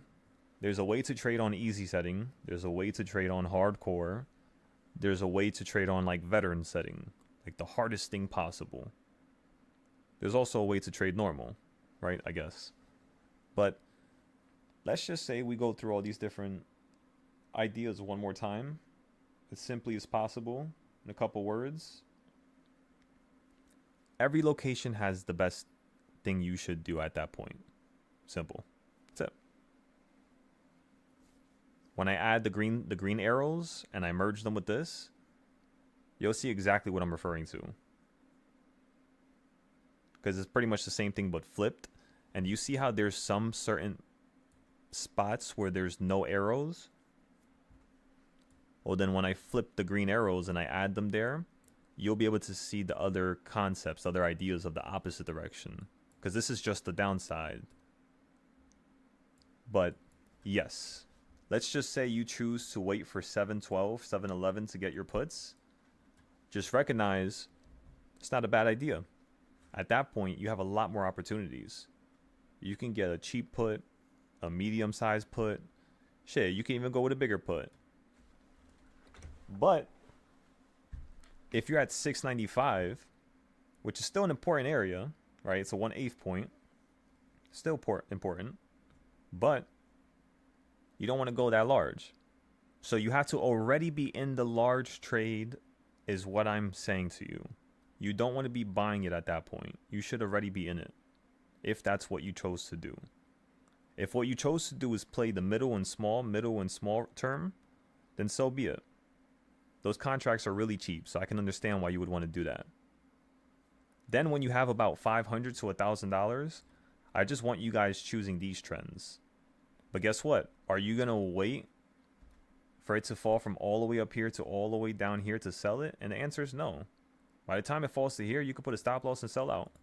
And then maybe the next day, it does something like this where it runs up to like right here where you can buy another put and then stop out like right down here at the bottom again. Same percentage as the day before, even if it goes extra. All you want to snag is what you know is repetitive, what you can track. If you can't track it, you're not going to be able to be up 500 to 1,000%, just like how we were today. And again, those contracts went up 2,000%. Those contracts went up 2,000% at the peak. And if I check them again, let me check them one more time. You might have went higher after hours. Let me see. Again, the Nvidia puts doing pretty well. What was I looking for again?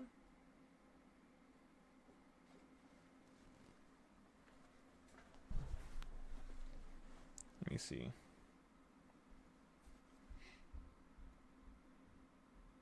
SPY. Calls. Yeah, you just went up 2,000% at the peak.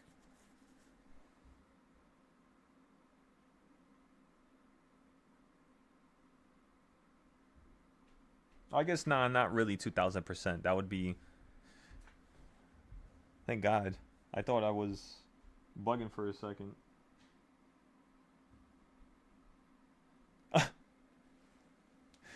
Yo, I thought I got way higher. Thankfully, we did not. So now tomorrow's goal could be a little bit less, is what I'm telling you. You want to keep it within the realm of, realism. Because once we hit the max that I think we can get, we're going to try to break above it again. I need to get above 5,000%. I want my max to be like 50,000% in one trade. And I think we could do it. It's just the way we go about doing it has to be, an incredibly well-planned event. It's not just something that's random. And you have to have multiple tries, which means, one, it has to be an amount of money that's able to completely change my life with one trade. Two, I had to have enough money to be able to trade that amount multiple times just in case it takes me multiple attempts. That's how you take on any mission, especially when it comes to trading. So as long as you prepare your schedule and your time, be like, all right, every night for 2 hours a night, I'm going to participate in just fixing these charts. And then you could be like, all right, first night, I'm just going to create the backbone. Second night, I'm going to add all the entries. Third night, I'm going to make sure everything is perfect, everything is precise. Fourth night, I'm going to add another trading style on top. Fifth night, I'm going to add the entries to that trading style. Sixth night, you're going to add the indicators. You're going to add all the text on your screen. You know? There's various ways for you to plan stuff. You just got to put it down on paper and actually make sure you do it. You know? Just don't give up. Don't stop. Regardless of your schedule, make it happen. Regardless of your schedule. Again, that's the only way you're actually going to be able to change the dynamic for yourself.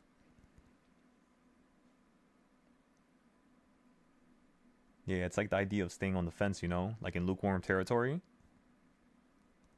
Just dive straight into the coldest, end. There's no need for it. Just dive straight in.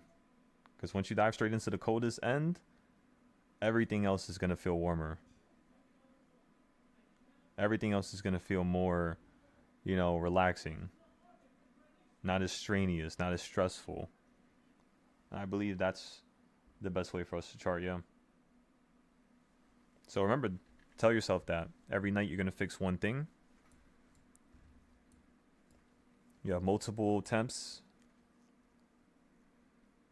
Once you're done with all the charting, meaning it took you a week to get this chart done with the other trading style on top, the next thing you want to do is practice for a week with paper trading. And then, yeah, that's pretty much all. So I'm going to make a couple ideas here. I'm going to draw them for when people join. I have some ideas to make this a much simpler process, considering the experience of those who just joined recently. Just going off of what could have been better when they joined. Because there's always stuff that could have been better. I always could have did something better. Or more proper,